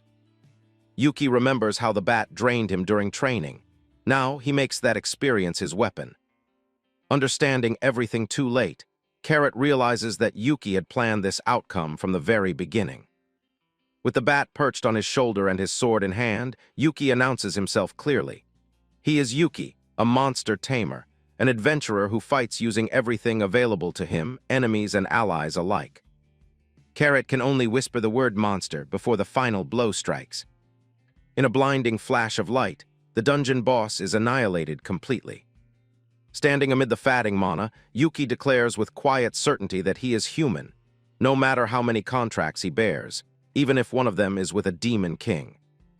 A moment later, the dungeon's remaining mana began to surge violently, gathering at the center of the ruined chamber. Yuki felt an intense burning sensation in his eyes as the mark on his hand flared brightly. Judging the density of power, he concluded that this amount should finally be sufficient. With his body trembling from exhaustion, he prepared to absorb all the mana released by the dungeon boss's defeat, trusting that Liber's assistance would allow the process to succeed. Before he could collapse completely, Saki appeared beside him and caught him just in time. She apologized for making him wait and stared at the battlefield in disbelief. When she realized that the boss had already been defeated, she asked if he had really done it alone. Yuki apologized weakly and admitted that he could no longer stand due to severe anemia, asking her to support him for a while. The scene shifted abruptly to a large press conference hall filled with reporters and flashing cameras. On stage, a well-dressed man thanked everyone for gathering and announced that an unusual situation had occurred during the investigation of what was believed to be an E-rank dungeon. He explained that the person involved would report directly to the press. The reporters erupted instantly, shouting over one another as they rushed to capture the moment. Soon, the individual credited most for resolving the dangerous situation stepped onto the stage. Several journalists remarked that the existence of a fake dungeon alone was already headline-worthy. Moments later, Saki was introduced as the S-rank adventurer and the heroine of the mission. The crowd went wild, calling her the White Flash and bombarding her with questions about the dangers involved. One reporter asked whether intelligent monsters had appeared, considering the dungeon's true rank. Saki raised her hand to quiet the room and began summarizing the conquest. Internally, however, she complained bitterly. Yuki had once again disappeared after saying he had something important to take care of and left everything else to her. She remembered him vanishing before even finishing his healing and wondered what could possibly be so urgent that he would leave at a time like that. Deep within Liber's domain, Yuki ran through the halls and demanded to know the status of the resurrection ritual. Mai calmly replied that they were completing the final preparations to revive Elvina. Liber warned him not to stare too closely, as the ritual's power could burn his eyes, but Yuki could already feel the overwhelming energy radiating through the space. Mai held a small music box in her hands and gently addressed Elvina, telling her that her time of rest had finally ended. As the head maid, she declared that she would not allow one of their own to remain in the afterlife indefinitely. With that, she activated her maiden order, and brilliant light filled the chamber. A moment later, Elvina stirred and let out a soft sound of surprise as her consciousness returned. Yuki rushed to her side, shouting her name in relief as tears welled in his eyes. Elvina looked around in confusion, wondering why her master was standing before her. She even questioned whether Yuki had died as well, but he quickly denied it and explained that she was the one who had been brought back. Mai approached them, admitting that she had been terrified at the thought that Elvina might have sacrificed herself for nothing. Hearing this, Yuki finally allowed himself to relax, letting out a deep sigh of relief as he smiled at Elvina and told her how glad he was to see her safe and healthy again. Elvina tilted her head and asked whether that was supposed to be an undead joke, considering she was technically still a corpse. Liber appeared shortly afterward and reminded them that there was still work to be done, telling them to get changed immediately. Yuki nervously asked whether he was going to be forced into a butler outfit again, which startled Elvina. Before she could react, Vinto and Mai appeared with new clothing, explaining that this time it would be different. As Yuki changed, he was surprised by the quality and design of the outfit. Vinto inspected him and stated calmly that with this attire, Yuki would be the star of today's event. Placing his hand on a nearby door, the butler added that Yuki was the main guest before opening the passage. On the other side, countless monsters awaited him. They greeted Yuki warmly, thanking him for saving them from destruction. Completely overwhelmed, Yuki asked what was happening. Liber explained that the dungeon Yuki cleared had produced an enormous amount of mana, and Mai added that they had been able to revive more monsters than originally planned because of it, leaving her utterly exhausted. The Demon King admitted that he had gathered everyone simply because they were curious about the human who had made it all possible. The monsters surrounded Yuki excitedly, saying they never imagined a human would be the one to save them and insisting on celebrating. Elvina hurriedly pulled Yuki away, muttering that this situation was problematic and that even she didn't fully understand her master anymore. As he was dragged off, Yuki desperately called out to Liber for help, but the Demon King merely observed the scene with a satisfied smile, wine glass in hand. Liber finally raised his glass and declared that because of Yuki's choices in the past, all of those monsters had survived. He toasted to a job well done and suggested that Yuki should get used to receiving gratitude. Yuki shook his head, saying he hadn't done it for them and that his reasons were different. As his eye glowed faintly, Yuki realized that Elvina reminded him of another girl from his past. He looked around at the creatures who had been saved by his decision to fight with everything he had. Memories of the orphanage surfaced, of laughter, warmth, and the tragedy that had taken everything from him and Saki. Clenching his fist, Yuki reaffirmed his resolve. He would never allow that kind of tragedy to repeat itself again. Even so, a small smile formed on his face as he acknowledged that, this time, they had been saved. Nearby, a werewolf asked Elvina why she had perished despite being Vinto's best disciple. Liber replied that Vinto simply needed more training, while the butler grew irritated as the Demon King teased him for clearly favoring Yuki. Liber laughed and admitted that he himself had taken quite an interest in the boy as well. He confessed that at first he intended to use Yuki, but in the end, it was Yuki who used them all to achieve results far beyond what anyone had anticipated. With a dangerous glint in his eyes, the Demon King concluded that this human would become the key to shaping the future of their world. Back at the press conference, Saki frowned and asked for a question to be repeated, certain she had heard something alarming.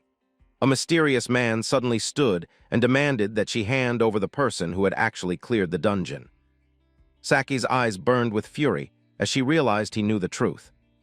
The man warned her that she was hiding someone extremely dangerous and declared that he would personally take Yuki away. The scene shifted to a dark, narrow alley where a brutal struggle had just ended. A man lay on the ground, barely conscious, as a cell phone slipped from his trembling hand and clattered onto the pavement. The screen briefly lit up, displaying news footage from the press conference, before a boot came crashing down and shattered it completely. The injured man screamed desperately that the person the attacker was searching for had come together with Saki.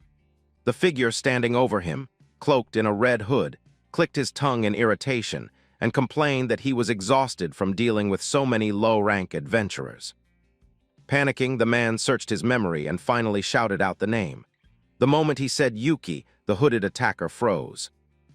Later, standing before a panel of gathered information and photographs, the man in red located Yuki's image and confirmed it without hesitation. The wounded adventurer begged for his life, swearing that he had nothing to do with it, but flames had already begun to gather around him. The attacker coldly dismissed his pleas, stating that loose tongues only caused trouble and that the truth spreading would be inconvenient. He told the man to blame himself for speaking too much. The next instant, a massive explosion of fire consumed the alley, leaving no chance for escape. Elsewhere, Yuki walked peacefully through a public park, holding a bouquet of flowers in his hands. It felt strange to be surrounded only by ordinary people again, far removed from monsters, dungeons, and bloodshed. He decided to take a brief break from training and distance himself from the monster world, even if only for a day. With the flowers held carefully against his chest, Yuki affirmed that today was meant for visiting those who mattered most. Soon, he arrived at a large memorial built to honor the victims of a dungeon collapse that had occurred years ago. The monument stood as a reminder of the tragedy known as the Great Collapse, where countless lives had been lost. As he stood there, Yuki reflected on how much had changed since then, how he had become an adventurer, cleared dungeons, trained with a sword, and walked paths he never imagined.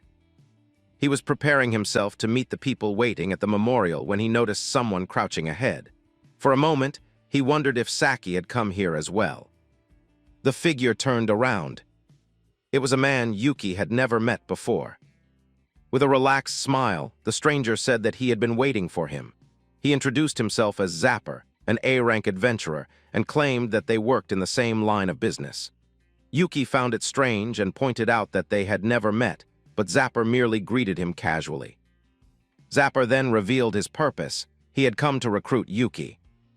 Yuki was stunned and immediately replied that he was still only E-rank. Zapper, however, casually mentioned the clearing of the fake dungeon, causing Yuki's body to stiffen instantly. With a sharp gaze, the man said there was no longer any need to hide his involvement. Yuki's mind raced. If people discovered the truth about his abilities, it would cause serious problems. He remembered deliberately asking Saki to take the credit so she could rank up without scrutiny. Trying to remain calm, Yuki claimed that he had only helped evacuate other adventurers. Zapper didn't believe him. With a faint smile, he stated that it was actually the White Flash who had destroyed the golem in seconds. Yuki was shocked. He hadn't realized how closely the man had investigated the event. It became clear that Zapper knew Yuki possessed the strength to defeat an A-rank dungeon boss. Zapper continued, saying he didn't understand why Yuki was hiding. Dungeon clearing wasn't like ordinary work, and weak pawns were useless. To make real money, one needed the strongest weapons available. No, the strongest weapons in the world. Yuki grew confused and asked if Zapper was referring to him as such a weapon. The man stepped closer and explained that even with powerful skills, clearing dungeons alone had limits. In a party, things were different. Even if rewards were split, the overall gains were far greater. With clenched fists, Zapper declared that together they could conquer far more dangerous dungeons. He invited Yuki to join him. Yuki thanked him for the offer and for valuing him in such a strange way, but he calmly refused. He explained that his goal wasn't money. Zapper sighed, clearly uninterested in the rejection. He admitted he wasn't good with words and said he had already expected this outcome. A red magic circle suddenly formed beneath his feet as his expression shifted. Now he said it was time for brute force. Yuki was shocked that magic was being activated openly in a city park. Zapper attacked immediately, conjuring a massive fire hammer that sent Yuki flying across the ground. The bouquet fell from his hands and burst into flames as it hit the grass. Yuki staggered to his feet and demanded to know why Zapper would use magic in a place meant for people to rest in peace. Zapper merely laughed and said that Yuki dodging the attack only made him want him more. Stone chains erupted from the ground and wrapped tightly around Yuki, pinning him in place. Zapper mocked him, saying that while he was strong against monsters, he was weak against other humans. Trapped, Yuki struggled and activated an ice prison, freezing the hand restraining him. Zapper clicked his tongue and remarked that Yuki truly was his opposite, someone made to clear dangerous dungeons. He slammed Yuki into the ground and shouted that this was exactly why he wanted him. With a malicious grin, Zapper threatened to follow Yuki into every dungeon he entered and attack him again and again. He boasted that even if Yuki called the guild or S-ranks, it wouldn't matter. He was a skilled killer and no one could stop him. Leaving Yuki battered on the ground, Zapper said he would wait before delivering Yuki's end. From afar, Liber observed the entire encounter. His expression darkened as irritation filled his gaze. The Demon King muttered that Zapper's attempt to steal his pawn was extremely rude and glared at the board, as if the man were nothing more than a misplaced chess piece. Back at the monster base, Yuki sat with Mai, admitting that he needed to come up with a plan to win. Vinto questioned why he hadn't brought his sword, and Yuki explained that it had been his day off. Even so, he admitted that he likely would have lost regardless and needed a way to counter magic users. Liber appeared and reminded him calmly that he was a monster tamer and had more options than he realized. He advised Yuki to rely on creatures proficient in magic. Understanding immediately, Yuki summoned one. An elf named Makina Mura appeared, clearly annoyed and complaining that she had been pulled away from important research. Yuki thought to himself that no one understood magic better than her. Liber then ordered Makina to begin studying the abyss. The elf let out a long sigh, clearly unhappy with the assignment. Already on her personal floor within the dungeon, Makina was shocked that the boy was Vento's finest disciple, and she made it very clear that she didn't actually like the old man. Yuki quickly realized that he had never once seen her attending the tea parties or gatherings with the other monsters. The elf scoffed and said she would never attend an event hosted by that ancient man bound with traditional etiquettes, leaving Yuki confused. When she clarified that ancient meant roughly 1,000 years old, Yuki nearly choked on the number. Makina immediately corrected him, stating she was only 1,499 years old. Yuki silently decided that the difference hardly mattered. With a clenched fist, Makina declared that she would raise Vento's disciple into someone even stronger than the master himself. She stepped closer to Yuki and smirked, saying that his former teacher would absolutely hate to see it. For a brief moment, she began fantasizing about a forbidden bond between them, but Yuki cut her off immediately and bluntly asked her to teach him magic instead. Surprisingly, she agreed. She said it sounded fun, and magic development required proper stimulation anyway. When they entered a massive library, Yuki stopped in his tracks, stunned by the sight. Endless shelves stretched beyond his vision, packed tightly with books. He asked if all of them were about magic. Makina casually replied that there were even more elsewhere, explaining that almost her entire floor consisted solely of ancient magical texts. She proudly called him her first disciple and added that he didn't even understand what real magic was yet. Without wasting time, she began the lesson by asking her first question: what was the difference between magic and skills? Yuki thought about it seriously. It was something he had never clearly distinguished before. Makina explained that skills were personal abilities, while magic was universal. Seeing his confusion, she broke it down further. Skills were divided into 3 types. The first were profession-based skills, like Yuki's demonic eye. The second were racial skills, such as the bat's vampirism. The third were skills born from techniques mastered through experience and talent.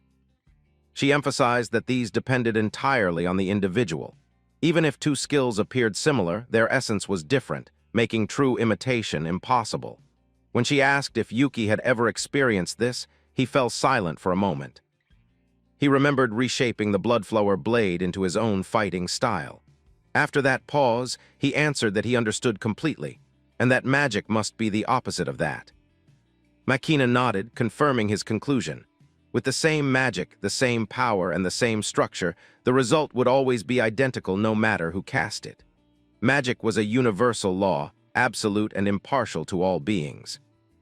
A faint glow formed at her fingertip as she declared that this was what true magic meant. Excited, Yuki felt like something finally clicked, but another question quickly surfaced in his mind. Makina moved on to the second question before he could ask it himself. Why didn't everyone use magic? Yuki guessed it must have strict conditions or massive mana costs. Makina shook her head with a troubled expression and said the real answer was simpler. It was extremely difficult. He assumed the difficulty lay in mana manipulation, but she corrected him again. The real problem was reciting spells properly. Original magic required incantations as long as entire books. Yuki immediately recalled Zapper trapping him with stone chains using only a short chant. He admitted that he had never seen anyone recite something so long, as spells were usually cast instantly. Makina smiled and posed the third question. How did mages actually cast their spells? After thinking carefully, Yuki guessed that they must use some form of aid. She confirmed his answer, explaining that mages relied on tools such as staves, magic circles, or internalized chanting to simplify casting. Yuki felt a surge of excitement as he realized magic could be modified in countless ways. Makina demonstrated by summoning a powerful fire hammer using an extremely short incantation. She explained that this technique was called incantation emission, where the entire spell was processed mentally. Though it was a basic skill, the result depended entirely on the caster's understanding. She added that over time, every mage developed their own way of processing spells. Yuki immediately recognized the similarity to the magic Zapper had used in the park and finally understood why identical spells could produce different results. Continuing, Makina explained that once you understood how to forge a spell, what you created wasn't just fire or force, it was invasion itself. She demonstrated again, forming the fire hammer with precise control. She explained that by leaving parts of a spell incomplete, a mage could fill in the rest later. Yuki, thrilled, said he finally understood magic and asked if memorizing the incantation was enough. Makina handed him a book but warned that memorization alone would limit him forever. A spell was a command, and without understanding each part, new magic could never be created. Yuki compared it to learning a new language and complained that he was already terrible at calculus. Makina told him that humans lacked time and that he should be grateful for her assistance. Then she cast a spell called Live in the library. A massive magic circle appeared beneath them, making Yuki tense as sweat rolled down his face. In the next instant, he found himself standing in a world engulfed in flames. Shocked, he demanded to know where they were. Makina explained that the spell allowed him to experience the contents of a book directly. This was the world of her text, and if he cleared the virtual dungeon, he would learn everything inside. Holding his sword, Yuki relaxed slightly and said this method suited him much better. With a confident smile, he added that he was far better at fighting than studying, only for his eyes to widen as countless enemies appeared around him. Makina warned him that today's lesson would cover basic attributes and transformations. When two massive snakes emerged, Yuki asked if she seriously expected him to clear all of this. Makina smiled and challenged him, asking if he planned to call the task impossible. As a dark creature charged at him with overwhelming force, Yuki tightened his grip on his sword and answered with a calm, confident refusal. From there, Yuki unleashed a powerful blue slash from his sword, the attack tearing straight through the incoming creatures. Makina watched from the side with a satisfied, though slightly surprised, smile. Yuki's eyes glowed in shifting colors as he declared that he would finish everything in an instant. 3 days passed, and the brutal training continued deep within Makina Machura's dungeon floor. Inside the simulated world, a massive griffin-like creature released a deafening screech before charging forward at terrifying speed. Yuki immediately began reciting a spell to interfere with its wind attribute, but the monster was far faster than expected. A violent gust slammed into him mid-incantation. Even so, Yuki stubbornly continued chanting, attempting to transform scattered dust into stars and bind the target. At last, the spell activated, But instead of trapping the griffin, Yuki found himself caught in his own magic and slammed to the ground. Makina stared down at him and coldly remarked that her so-called disciple number 1 had absolutely zero talent. Lying there, Yuki finally understood why most adventurers avoided incantation magic in real combat. Makina explained that magic was never meant for direct fighting. It was meant for deceiving reality itself and rewriting the world's rules. Yuki pushed himself back to his feet, reflecting that he had already learned fire, earth, water, ice, and even lightning spells. With so many attributes mastered, he believed the magic he wielded should be powerful. Testing that belief, he attempted to cast a stone arrow without completing the full incantation. The result was laughable, a tiny, pathetic shard that dropped to the ground without even scratching the floor. Yuki stared at it in disbelief. Makina reminded him that she had warned him already. Shortcuts always came at a cost. Magic spells were commands, and the more pieces you omitted, the weaker the final result became. She added that he was terrible at compensating for missing incantation elements through imagination. Yuki realized the truth. He simply lacked raw magical talent. He clenched his fist, thinking that even if he used full incantations to gain real power, he would never be fast enough to defeat Zapper. He remembered how the man's magic activated instantly, leaving no room to react or counter. Makina warned him that situations where one attribute failed to overcome another would continue endlessly. With that, she forced him into training with the wind attribute, pushing him headfirst into another trial. As Yuki ran, he wondered if perhaps there was at least one attribute he could truly excel at. But a darker thought followed. Did Zapper even have a weakness to exploit at all? Elsewhere, inside a dungeon camp, a group of adventurers rested around a fire. Zapper listened with interest as one of them reported that Yuki had entered an S-Rank dungeon alone. Another confirmed it, adding that they couldn't find him anywhere else and that he had gone straight into that infamous place. Someone recalled that even a party of 2 A-Rank adventurers had been forced to retreat from that dungeon. Zapper nodded thoughtfully, admitting that it was a smart choice. Few adventurers would dare follow him there. When asked what they should do next, Zapper replied calmly that it didn't matter. They were going in. One of the men grew tense, warning that they still had monsters to deal with and that the dungeon was extremely dangerous. Zapper smiled wickedly and agreed. Yes, it could be very dangerous, especially for them. Before anyone could respond, a massive worm-like monster burst from the ground. Panic erupted as screams filled the air. Another giant beast appeared immediately after, releasing a terrifying roar. Zapper remained completely unfazed. He raised his finger like a gun and released a devastating spell infused with multiple attributes at once. The monsters were annihilated instantly. Clicking his tongue, Zapper complained that he had killed too many again and that they wouldn't get good materials this time. Even so, the others were stunned by the sheer perfection of his incantation emission. They finally understood this was the true power of an A-Rank mage, no, a first-class mage. Zapper stated that S-Rank dungeons were dangerous, which meant they needed to find Yuki quickly. When someone shouted that the earlier collapse had injured several party members, Zapper dismissed it entirely. He said those were replaceable B-ranks and not worth wasting magic on. Without sparing a glance at the wounded, he turned and walked away. Back in Makina's library world, Yuki suddenly felt a creeping sense of malice approaching him.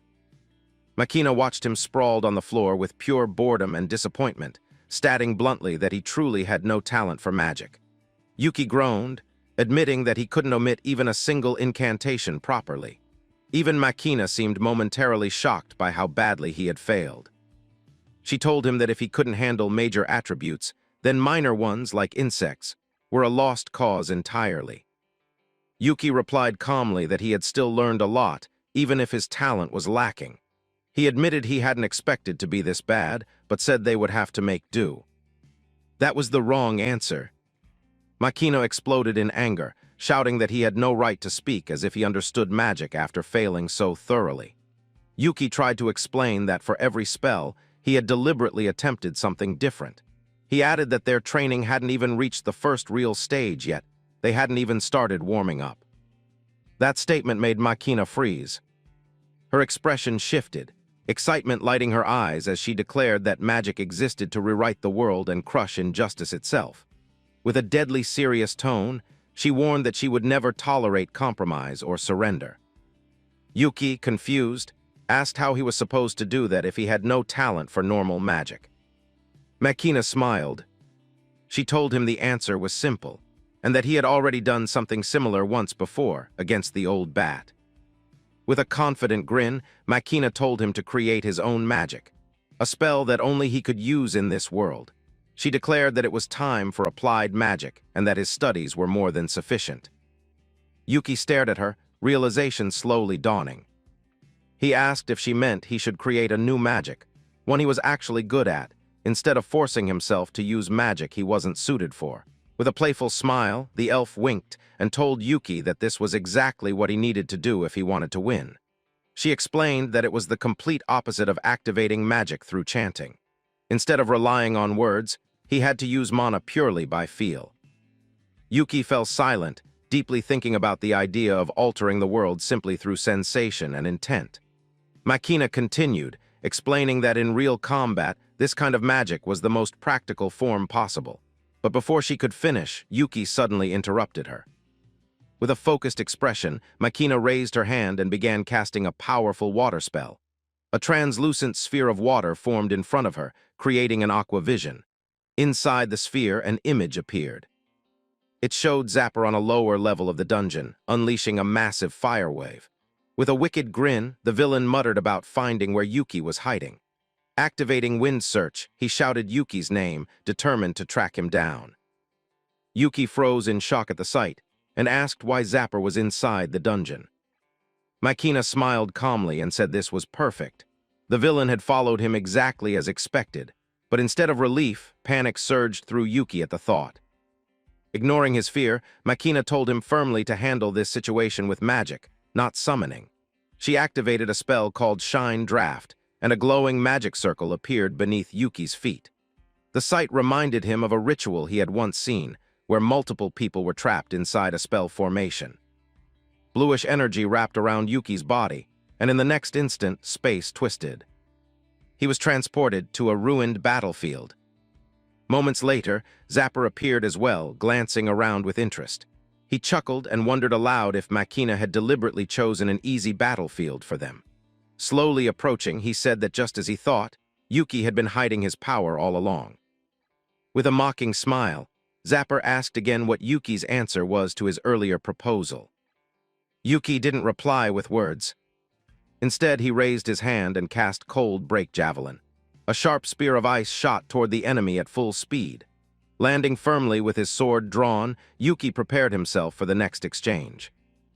Zapper laughed and said there was no need for an answer. He could already see rebellion burning in Yuki's eyes.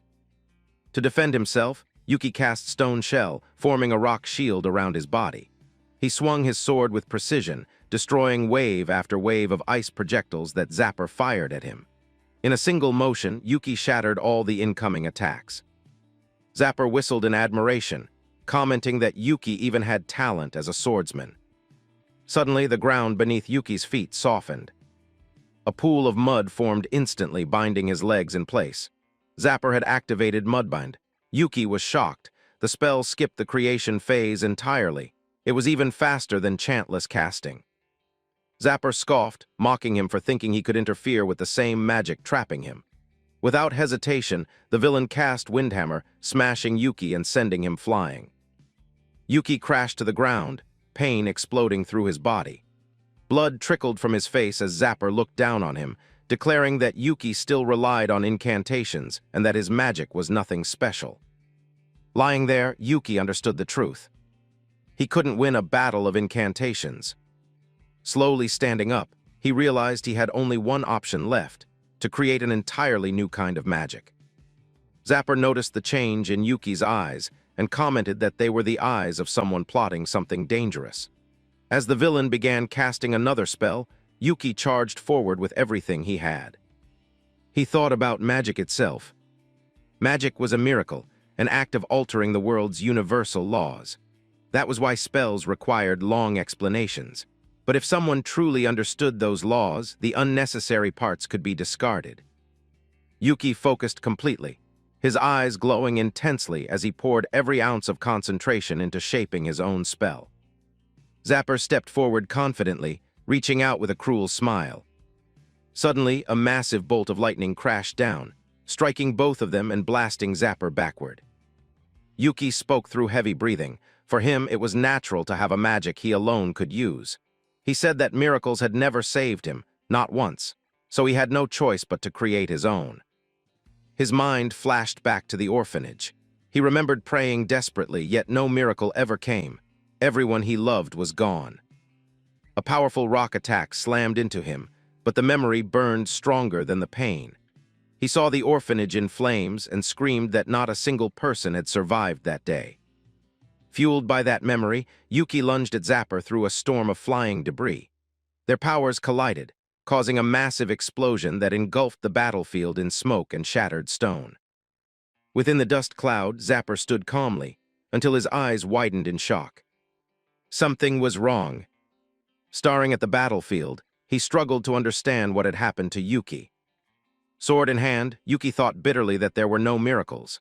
Magic itself made no sense to him. Exhausted, he admitted he couldn't understand that so-called miracle he had witnessed before. Then a voice called him number 1. Startled, Yuki looked around, only to see a small version of Makina appear beside him, created through her own magic. He complained that she had just been watching, but the elf replied that was exactly why she could guide him. She said that in terms of knowledge, Yuki was already a first-class mage capable of altering anything. She told him to let his emotions explode and pour all his mana into a spell. Yuki realized that if magic was based on feelings, then he had more than enough. He thought about miracles again and how magic had never saved him. The only emotion he truly felt toward it was anger, deep, overwhelming anger. He accepted it. In this senseless world, he realized he could have been angrier long ago. And now, he finally released everything he had sealed away. Zapper found him again and asked if he was ready to give up. Yuki said nothing. He simply extended his hand. Zapper prepared another chantless spell, then unleashed a massive firestorm, shouting that no magic could rival his own. But inside the flames, Yuki moved. With his sword, he cut straight through the fire itself. Zapper burst into laughter, then froze as his magic failed to reach its target.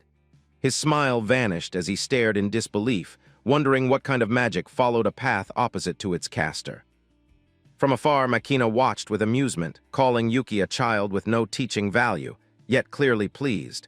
With a wink, she said this was good magic. Dark purple energy wrapped around Yuki's body as he spoke calmly. He revealed that his new technique was called anti-magic. Looking straight at Zapper, Yuki warned him that this was his magic.